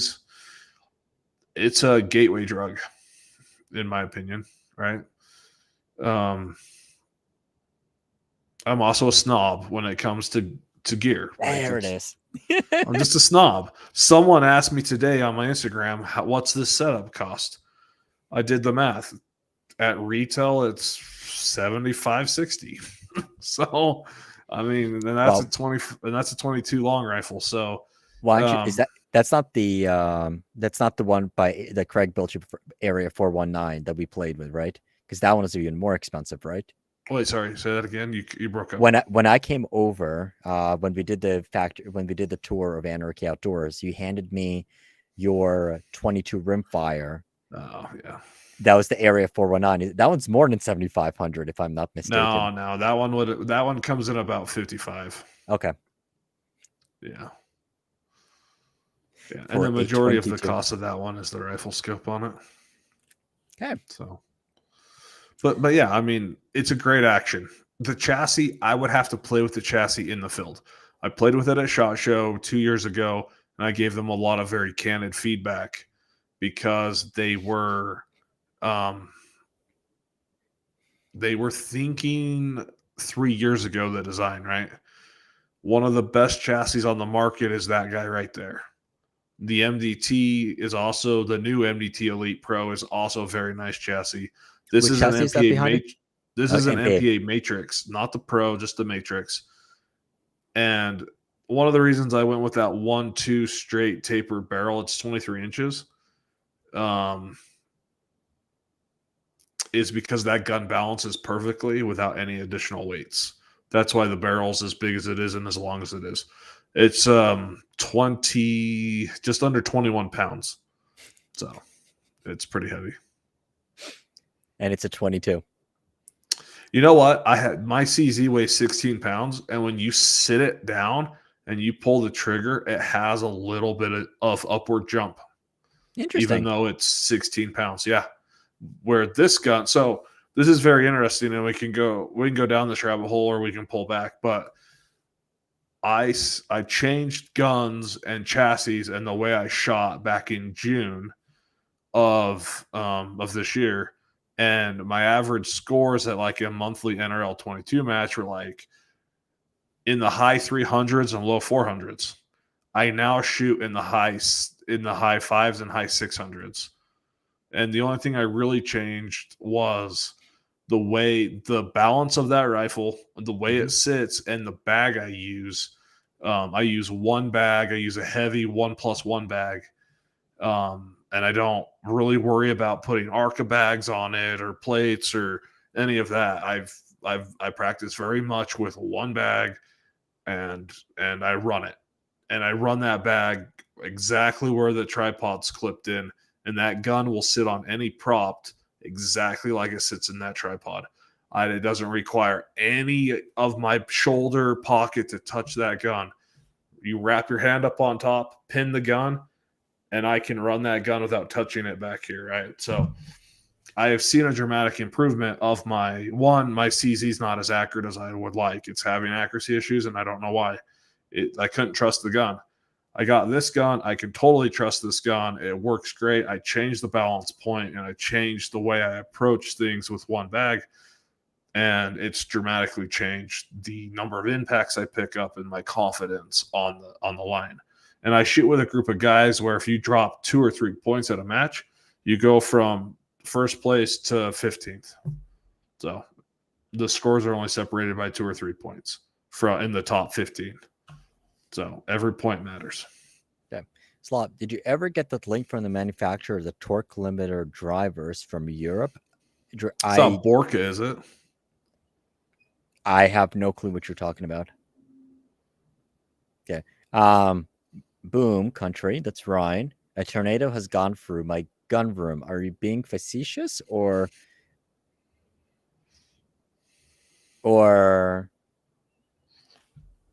sounds like he's in the middle of a bunch of projects? Or yes, like is there like legit tornadoes out there? It's not even tornado season anymore, is it? Doesn't Boom Country Hydrographics live in Montana? Yes. Where the tornadoes in Montana? What? Yes. Guess my Okay. religion and the state I live in based on my water bottle. Hold on. Let's make you bigger. Stanley? That's right. What does that have to do with anything? What does that have to Oh, do with dude, you don't follow. It's the Is this like Da Vinci Code or something? yeah, it's go look up Utah women and their Stanley obsessions. I'll send you a couple links after this to some videos about it. It's pretty funny. Oh, I'm sorry, we were mistaken. It was North Dakota. We can't insult him with Montana. Oh yeah, he's in tornado country then. Yeah. Tornado country. What So part of North Dakota? My grandpa's from Bismarck. And was there like a legit tornado or okay? I doubt it was a legit tornado because it wouldn't just be his gun room that was a problem. Yeah. And then I had a question, and then like I completely boggled, but it completely left. Oh yeah, he says he's cleaning his gun room. What's the polygamy version? Oh, we're gonna get to the conversation, Slav. It's gonna happen. They're gonna force it on us one of these days. All right, Aaron, why don't you tell us why you have multiple wives? It's because you have to have multiple Stanley mugs, right? And I can only drink from one, so if I have 6 of them, I have to have 6 wives. I don't know why you would ever want 6 wives. I can barely handle the one I have. 6. Whoa. 6 would be bad. 6? You can have your own TV show. Yeah, still not worth it. Could you imagine if they all synced in cycle? Oh man, it'd be bad. Life would be bad. You'd have to have a compound, bro. Like central house for you and all the kids, and then like a freaking villa for each of them. Oh, it'd be bad. Chris, thank you very much for joining. Thank you for supporting the channel. Thank you for the super chat. Go back through and watch this one. This is actually a really good discussion. Not that usually it isn't. Now we're just going through the potty humor here. Yeah, there you go. Concubines, not wives. There you go. Okay, so for those that were wondering, Aaron is from Utah, and yes, Aaron is a Mormon. Yeah, you could say that. LDS, Church of Jesus Christ of Latter-day Saints. So, yep, I've been there. I've done that. I've worn the white tie, the white shirt and tie, and walked around and knocked on people's doors. Because of that, I speak Spanish, and I'll have all sorts of crazy stories. Drew posted on Discord about a year ago. He posted a private link of a manufacturer of the red and blue torque limiters units that fix at 6 buys, and they offer like 20 values in color coded. I did not know that. Was it SK Tool? No, actually, was it actually a European company? Because my understanding was most of the tools are made in Taiwan, and so was my understanding of this one as well, unless the one from Europe is also made there. So I believe that some of her stuff was made by SK Tools in Taiwan. All I know is I wish Borka Tools would mass produce their tools. They would put Fix-A-Stick out of business. But he'll never do it. So he makes very, very nice high-end torque wrenches, and I don't know if it's scalable or not, but they're incredible. You learn something new. So Steven was raised in the cult. All right, Garmin question. The Garmin vibrate? No, the Garmin does not vibrate. Is this is this another joke that's going over the top of my head, or why would it vibrate? Don't you refer to those as wands? So I got the long shot precision ABR bag rider plus recoil plate pad for the RPR. Big improvement. You're quite welcome. It's a really good product. Wait, actually, what is this product? So the adjustable bag rider. Ah, okay. for the RPR. So that's basically where you replace the entire bottom plate with the bag Yeah, rider. I know. I'm familiar with it. So a recoil pad and plate, is that just a So basically what happens is he has an aftermarket recoil plate, and what it does is it makes it more conducive for prone shooting. It raises it higher. Like the actual recoil plate, it raises it higher. so like a V-tab. Possibly, yeah. Yeah, you can raise it up. So like, you know how like the regular stock RPR doesn't really have that adjustment for the recoil. Like you have adjustable lever pull, Does you have YouTube get mad if I hold guns? Yeah. Okay, so I won't do it, but here, I'll share my screen. So in a second. So this product has been out for a very long time, since the beginning of the RPR. Doo-doo-doo.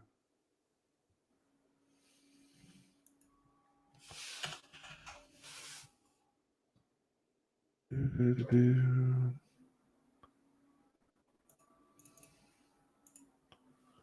Share my screen. So something like this. Okay, hold on. Yes. Okay. Yep. So, but basically, it's just actually a fixed recoil pad that you just raise up to the higher one, and it uses. So like, is it like quick adjust, or is it like set with no, a screw? it's set with a screw. Oh, that sucks. This is Actually, quick adjust. it does rotate a little bit. So see this button right here? Yep. Push the button and it will go down or it will come up. And then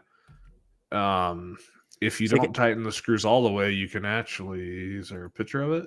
You can actually rotate it side to side in these channels. Yeah, so you can rotate the plate that he makes.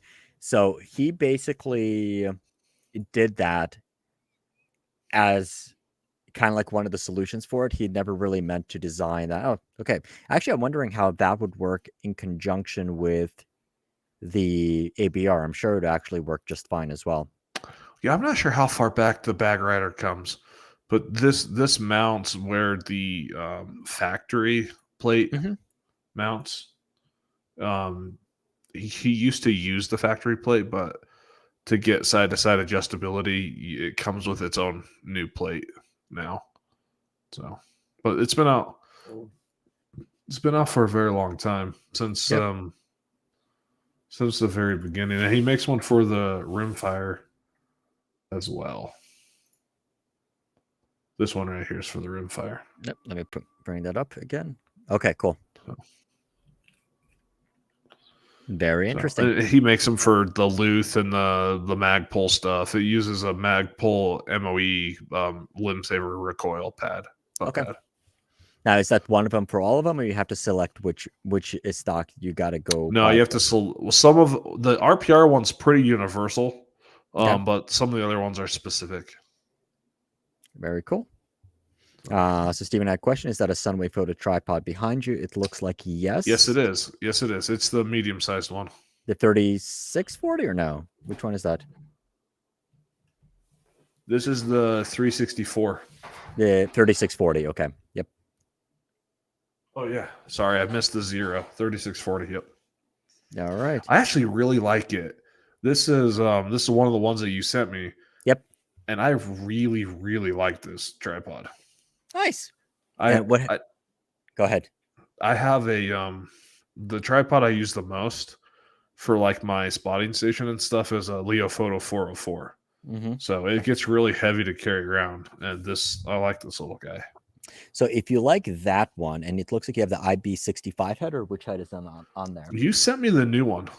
Is IB65, I think. Probably because the original head is not on it anymore. So this little sneak peek. So they have a version of that with the head already integrated into it, and it's dropping the price even more. And something that you should consider for Anarchy, because I mean, like the dealer cost on there is very attractive as well. I know. We just don't sell as many tripods. I talked to Cody about it, and he's like, if we sold more tripods, I'd worry about it. But list him on there. We can drop ship him. You know what? That might I'll talk to Cody. That might be worth it. So there was a question on what Anarchy's got coming up. Yes. I'm trying to think. We're working on some CZ parts for the 457, like extractor, and the magwell piece is plastic. We're gonna make it out of metal. 5-round extension for the Voodoo mags is coming. I'm trying to think what else we're working on. What we're doing a lot of is the UF Pro. So okay, let's talk to us about UF Pro. So UF Pro is a company out of Slovenia that makes tactical gear for military police, military and police. We've been working with them since 2016, and we are their U.S. distribution partner, and we do all of their law enforcement leads.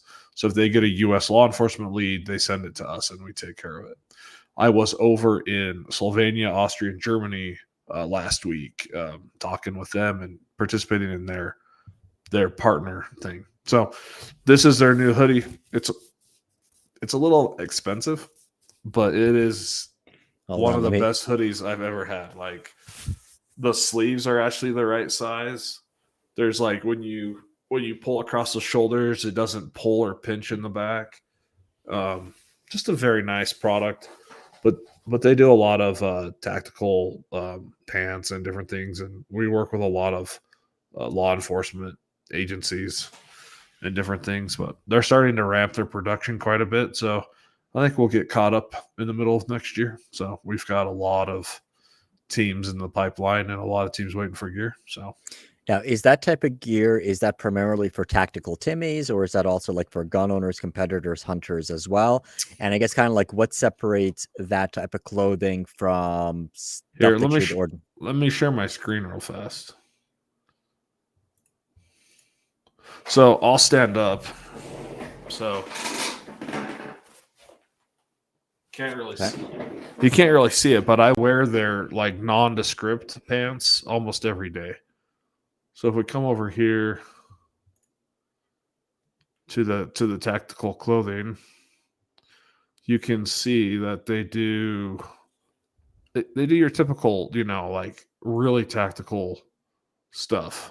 So these pants are, they're pretty tactical. They got reinforced knees and ventilation and tons of pockets, but they also do low key stuff, right? So these are the pants that I'm currently wearing. This exact pair, just kidding. I hate the zoom button, but yeah, so kind of a low key pair, right? So they're kind of a hybrid of that. They're coming out with.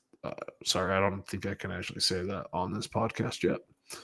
But they're coming out with something that an everyday person would wear. They're typically jeans. Blue. Yeah. All right, so here's a question. Okay, please don't watch this. I'm gonna get in trouble. So when you are like you're looking at those pants for $200 pants, what makes them worth $200? It just like, because I'm sure a lot of the people who are watching this, or like they have no problem spending $600 on a Garmin Chrono, but $200 on a pair of pants, or how much are those shorts? Like those. Yeah, they're expensive. So basically, it's like it almost like costs more than like designer jeans. It's like you can get like True Religion or like whatever the stuff is like for that type of prices. Yeah. So what sets these apart is their build quality. Their build quality is phenomenal. The pair of jeans or the pair of pants that I had on yesterday, I've had since 2016. They're getting a little faded, but there's no rips or tears. So you haven't taken them off since 2016? I haven't taken them off since 2016. I framed my basement, put my yard in wearing them. I wear them for yard work. They're super comfortable. They have stretch in all the right places. They have all the pockets and necessary items that you need. Their ventilation is extremely amazing. You can zip a Gore-Tex winter lining into them, so you can wear them in the winter time without adding a huge amount of bulk. And if you're moving around in the wintertime, that Gore-Tex pulls the water off your legs and pushes it out of the material, right? So your pants get wet, but you stay dry because of the Gore-Tex liner. Just extremely well thought out. On their combat pants, you have a system where they have double belt loops, so you can snap your belt loops over a battle belt, Okay. or you can run a belt underneath, or if you tear one, you've got a backup. Just extremely well thought out, methodically thought out. The materials are out of this world. Their Gen 4 winter coats are, I have to say, water resistant because they don't seal the seams. So if you jump in a swimming pool, you'll get wet through the seams. But they're extremely it's just extremely nice gear. I mean, it's expensive, but you pay once, you cry once, and if you buy a pair of these jeans or the pants, you can have them forever, right? It's just like the guys that buy Kuiu or Sika or whatever. They use it for hunting, but like for the USPA shooters, you can get a pant like this pant here. This pant Okay. gives you the ability to put knee pads in, which you can kind of see the outline of the knee pad that's in there in the photo. And then it gives you the ability to have, you can put a drop holster on, but still get into the pocket with the front zipper. Okay. You've got a two-way European zipper, so you can zip from top or bottom. Like, just extremely well thought out. If you're a gun guy, you shoot tactically on the range, or Okay. USPA or whatever, or if you're a SWAT guy, like, they are just phenomenal products. Okay. Every stitch has a purpose.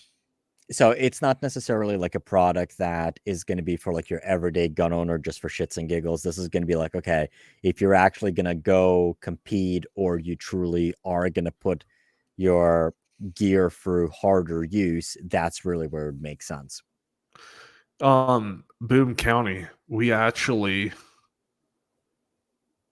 I'll have to find it. We actually have right here, we have big and tall.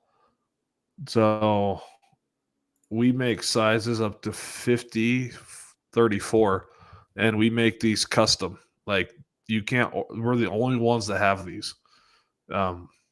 So anything above a 38 in this style of pant is custom made for us.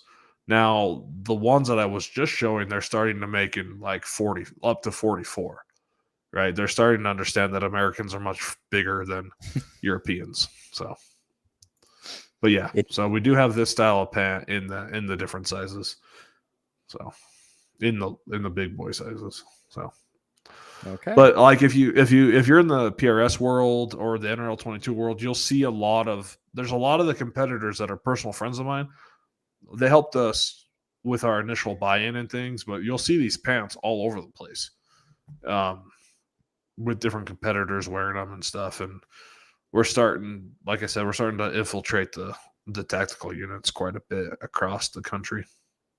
So kind of like, what kind of separates them, let's say, for example, from like the tactical Timmy favorites, like the 511s and all of those? 511 is garbage. Might as well wear it once to the range and come back with holes in it. Okay.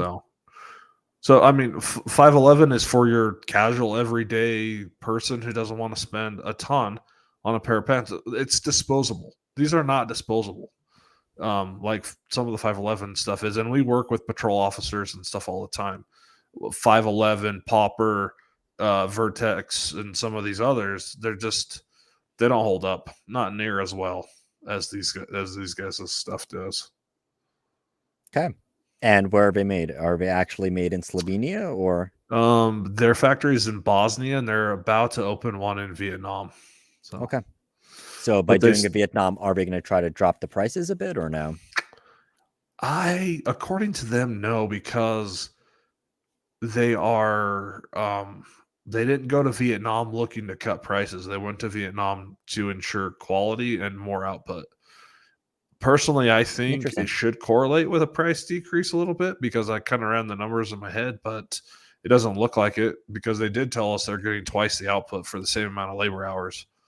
But the video they showed us, it looked like a very nice facility. So, okay. And I looked up like the average wage of Vietnam versus Bosnia, and they're very similar. Interesting. Well, like it depends. Like if you're paying like the bottom in Vietnam, which this clothing takes a very highly skilled seamstress to Okay. make. Like these are not. I mean, these have 4 or 5 or 6 different types of fabric in them, Hmm. and they are very complex and have a lot of different pockets and layers on top of each other. So it's not they're not easy to make, right? They take a very highly trained person. So I was looking at like wages in Vietnam versus Bosnia, and honestly, if you're paying towards the high end of Vietnam, they're the same. Okay. But Where then they're wouldn't getting a savings is the Vietnamese are producing twice the number of pants per man hour as Bosnia is. That's where you would get the savings. well, because I mean, like if you're thinking about, because I mean, Bosnia is part of the EU. Yeah, and then you've got export things. So they're trying to figure out. They got all sorts of stuff they're working on, logistically, and all sorts of stuff. But Very cool. they said the quality that they got back was above their Bosnia factory. So Interesting. Very interesting. yeah, So you are the exclusive U.S. distributor for them? we are the only we. I cannot say exclusive because they won't give us an exclusive, but we are the Okay. only U.S. distributor. There are 1 or 2 other dealers, but none of them hold stock Okay. like we do. So, and we would build like we're a distributor, right? So we're supposed to be building a dealer network, but they can't feed us anyways. They can't feed their current demand. So we Wow. might as well not generate more demand. All of the like we don't actively market. A lot of our stuff is passive still because they can't keep up. They can't keep up with us. That's So, crazy. but hopefully by the middle of 2024, that won't be a problem anymore. So That is interesting. And especially now that like the economy is crashing on that side as well. well, it's a lot of it has to do with Ukraine, and Were now they Israel. are they supplying a lot to those guys? No, but Europeans started buying army uniforms. Civilians did when Ukraine kicked off. Right, you had people in Poland and Romania are starting to buy for Wow. themselves, but they're also buying and sending it to Ukraine for Yeah. their friends, right, and things like that. So their their website sales increased 100% the day Putin and the Russians invaded Ukraine. They had 100% growth on their e-commerce website. So, I'm and gonna then leave this with one. Israel, Okay. Israel is currently trying to purchase every piece of military clothing they can. That's weird. I have been working with several Jewish groups in the US to basically purchase every pair of pants that they can find in green, OD green color from any manufacturer, and they're sending them all to Israel. So because of that conflict, they're buying up. Well, yeah, they're buying up as much as they can. They didn't like the price of this, so they didn't end up doing. We had almost 1,000 pieces going, but we gave them the final price, and they were like, no, and we're like, okay. Yeah. And then we released it back to UF Pro, and UF Pro sold it to someone else instantly, right? Like so, it's so. But yeah, Very cool. we see all sorts of interesting things as we work with different people doing different deals across different things. So Okay. For those who are not channel members, I won a raffle being a SlavGuns channel member. I won $900. Somebody put a tripod. The discount code saved me $1,250 over the past 3 to 4 years. Yep. Definitely. So we have the exclusive discounts. Be a channel member. We usually companies love working with us. We keep exclusive stuff just for our supporting channel members. So thank you, Drew. You're always appreciated. Slav is Ukrainian, not Russian. But I'm ethnic Russian speaking Ukrainian. Oh, there you go. I'm a Jew. Yeah.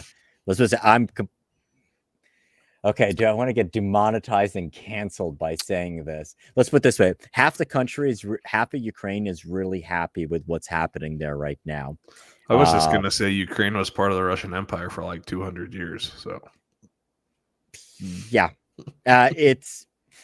I mean, and that whole thing. It just we'll leave it for a different time. yeah, we don't need to get into that on this one, but I loved the conversation that we had about that.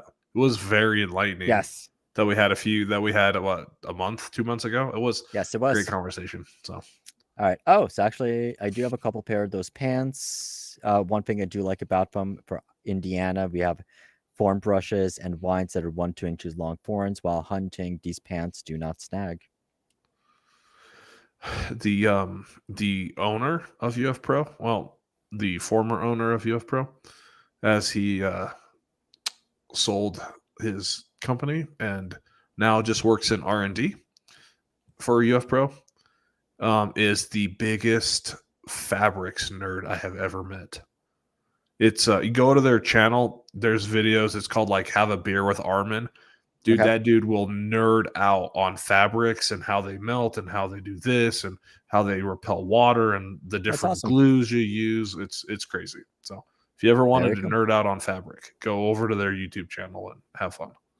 Very cool. All right. So, on that lovely note, my light is already basically dimming on. We've been on for nearly 2.5 hours. Lots of really, really good conversation.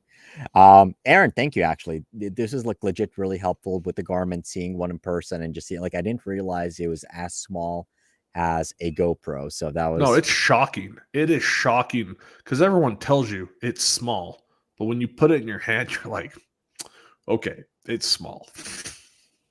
nice. And Mr. Bulls for Bucks, pair character turning around, waving his hand, saying, "Hey, you," while lowering his glasses. Was that a super sticker and it just comes off like the.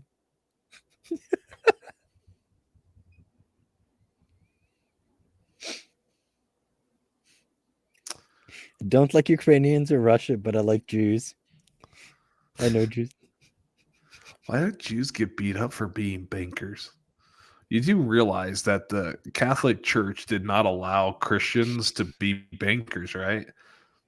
And no country allowed Jewish people to do anything but be bankers. So we kind of forced the Jewish population into becoming bankers to do what you're not supposed to do as a Christian. So it's the Pope's fault, like everything. Yeah. So actually, we're using StreamYard. We're using Melon app, not StreamYard. But usually, like, you just, if it's a super sticker, it doesn't even show anything, like no message. So this was just a little weird.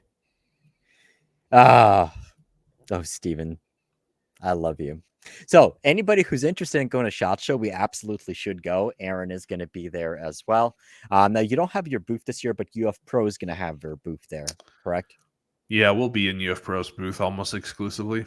So Okay. I haven't decided how much I'll be down there because I am out of town for the whole week before that. Okay. So I don't know.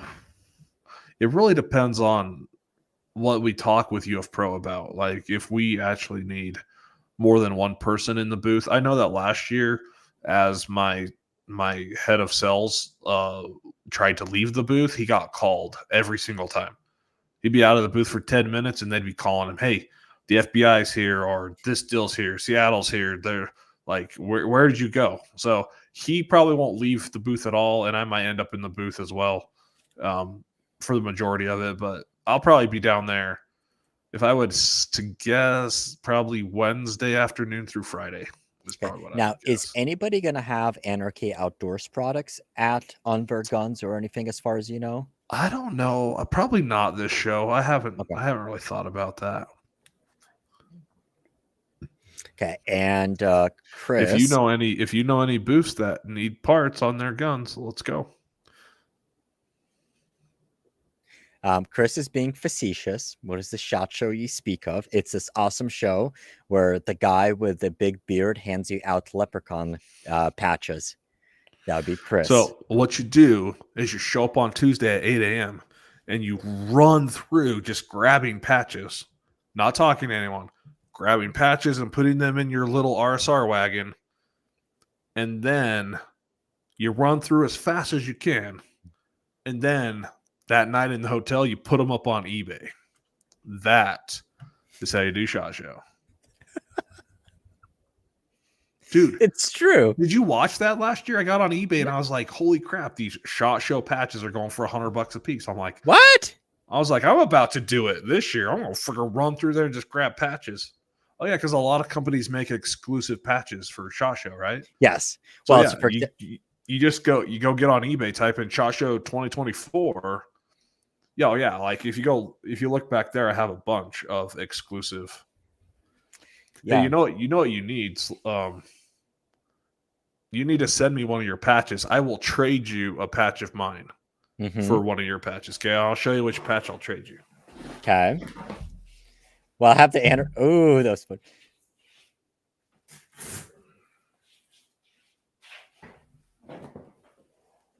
Okay, do you remember this controversy? That Lego Glock that somebody did. Yeah, I'll trade you the block for. I will catch you. I'll get them. I was gonna get them to you anyway. I'll trade you. I have 2 of these, so I'll trade you one.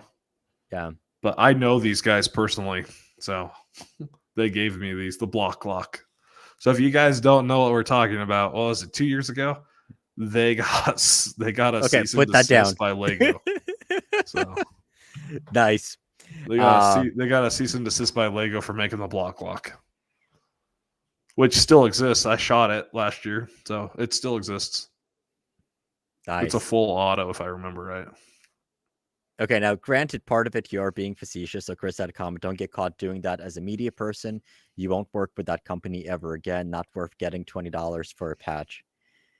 This is why you have not one if of you your have 1,000 patches. Just saying. Can you even get 1,000 patches? Yeah, you probably can. All right, yeah, you I probably am. could.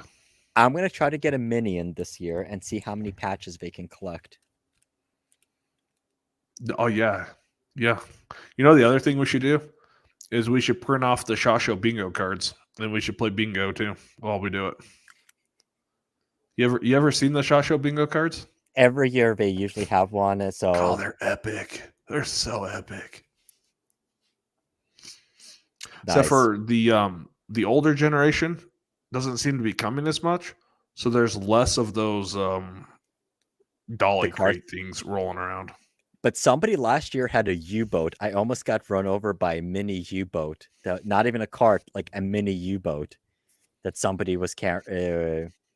Yeah. So like that's basically like a cart, like a big U-boat, like for boxes and stuff. Somebody actually was with one of those. Oh my gosh. But you're right. I mean, thanks to the Woo, a lot of the people who would ordinarily have those big RSR carts that you would run into, they haven't been going to SHOT Show. I'll tell you what, last year was probably one of my favorite years because of the Caesar Expo Center. Yes. You could actually walk and you could actually stop in the walkway and talk to someone without like impeding traffic. But the year before was even better because that's when they opened Caesar's Forum. But most people didn't even know that it was like a ghost town the year before. But I feel like if the show can be like it was last year, it'll be epic going forward. So ooh, hallelujah! I heard from NSSF that they banned the RSR carts. Yes, finally. Oh, they were so bad. Wow. Okay. Anarchy's gonna make a SHOT Show patch. So we got back from Europe, and my sales guy and I already decided we're gonna make some. Especially since we have to hang out in the UF Pro booth the whole time, so it's like we have a booth anyways. So we're gonna make patches, and we have challenge coins as well. So we're gonna make some more challenge coins and some patches for this year, which I'm gonna bring up on Monday. And I'm not gonna ask for permission. We're just gonna do it. You tell them you show them who wears the pants in that company. Well, I usually delegate that type of stuff, right? But if I delegate it to the person I usually delegate to, he's just gonna put it in the drawer and close the drawer. So I'll just go do it myself. Worship nothing other than God. That's Christians in a nutshell. Meaning not allowed to worship money. I'm bad Christian. You can worship money. You just can't charge usury. Also known as interest for those non-biblical scholars. Well, that's Muslims too. Muslims can't charge interest, so they have their own system. Not to shock anybody, but Judaism, Islam, and Christianity all have the foundations in the same religion. So yes, it's just about whose God has a bigger Now there are people who bring their own, but they're banned RSR from handing them out. That's what I heard. Yeah, so that actually, Chris, that makes perfect sense because I did Yeah, see we didn't one or see two almost any cards, last year. but yeah, I saw like very few. And the biggest problem with those is like you're walking and the person's dragging behind you, then all of a sudden they just stop right in the middle and you walk right into them and like you bang up your shins and stuff like that. I'd say there's also a lot less people who were like riding those scooters, the mobility scooters. But I guess obviously we can't ban those. Although I did see someone on a mobility scooter that was towing an RSR cart, and that's just like That's epic. That's epic, bro. That's epic. yes, That's 100% epic. yes. So Yeah, there we go. It should be good times. It'll be a fun time. I'm definitely looking forward to it. And honestly, it's like one of the coolest parts about SHOT Show is not even all the new gun releases or all of that stuff. It's just the opportunity to get together face to face with other content creators, other friends that we make in the industry. Yeah, everybody's there. And that's one of the reasons why. I mean, because sometimes we look at it and we're like, how do you justify it? And you justify it as a business, because I mean, I don't really sell firearms or like some of the big things that you go for, but the reason we go every year is everyone we do business is there. So I can talk to the boys from Area 419. I can talk to all the YouTube guys I work with. I can talk to our distributors, and we can talk to the Anarchy dealers, and we can talk to, UF Pro. They have a booth now, but they used to send 2 of their salespeople over, right? So we could talk to them and just everything. So very cool. All right. So on that fun note, 2.5 hours, we crossed it. Thank you everybody for joining. I hope everyone had a good weekend and it's going to have a great start of the week. And then we'll see you guys next Sunday, same time, same place. Hopefully we'll have, ARC. and we're going to talk 22 ARC. That would be a fun topic. That's going to be a really fun topic. I'm going to see if I can get somebody from Hornady to come and discuss that. Oh, that'd be fun. Yeah, they announced that the day after I bought my 6 ARC barrel. It's okay. Guess I'll have to buy a 22 ARC barrel too. It'll be fun. All right. So thank you, everybody. Thank you, Aaron. Thank you, Chris, for the super chat. Thank you, Stephen, for the super chat, even though I don't know how I should feel about that comment, although it's coming from you. It's going to be fine. And then hopefully we're going to get more information on the Garmin, and hopefully Aaron is going to get those pre-orders in there so we can order them from Anarchy Outdoors. And if there's any updates on that, I will post them on the channel community notes. And as always, thanks for watching. Keep on squatting, and I'll see you next week.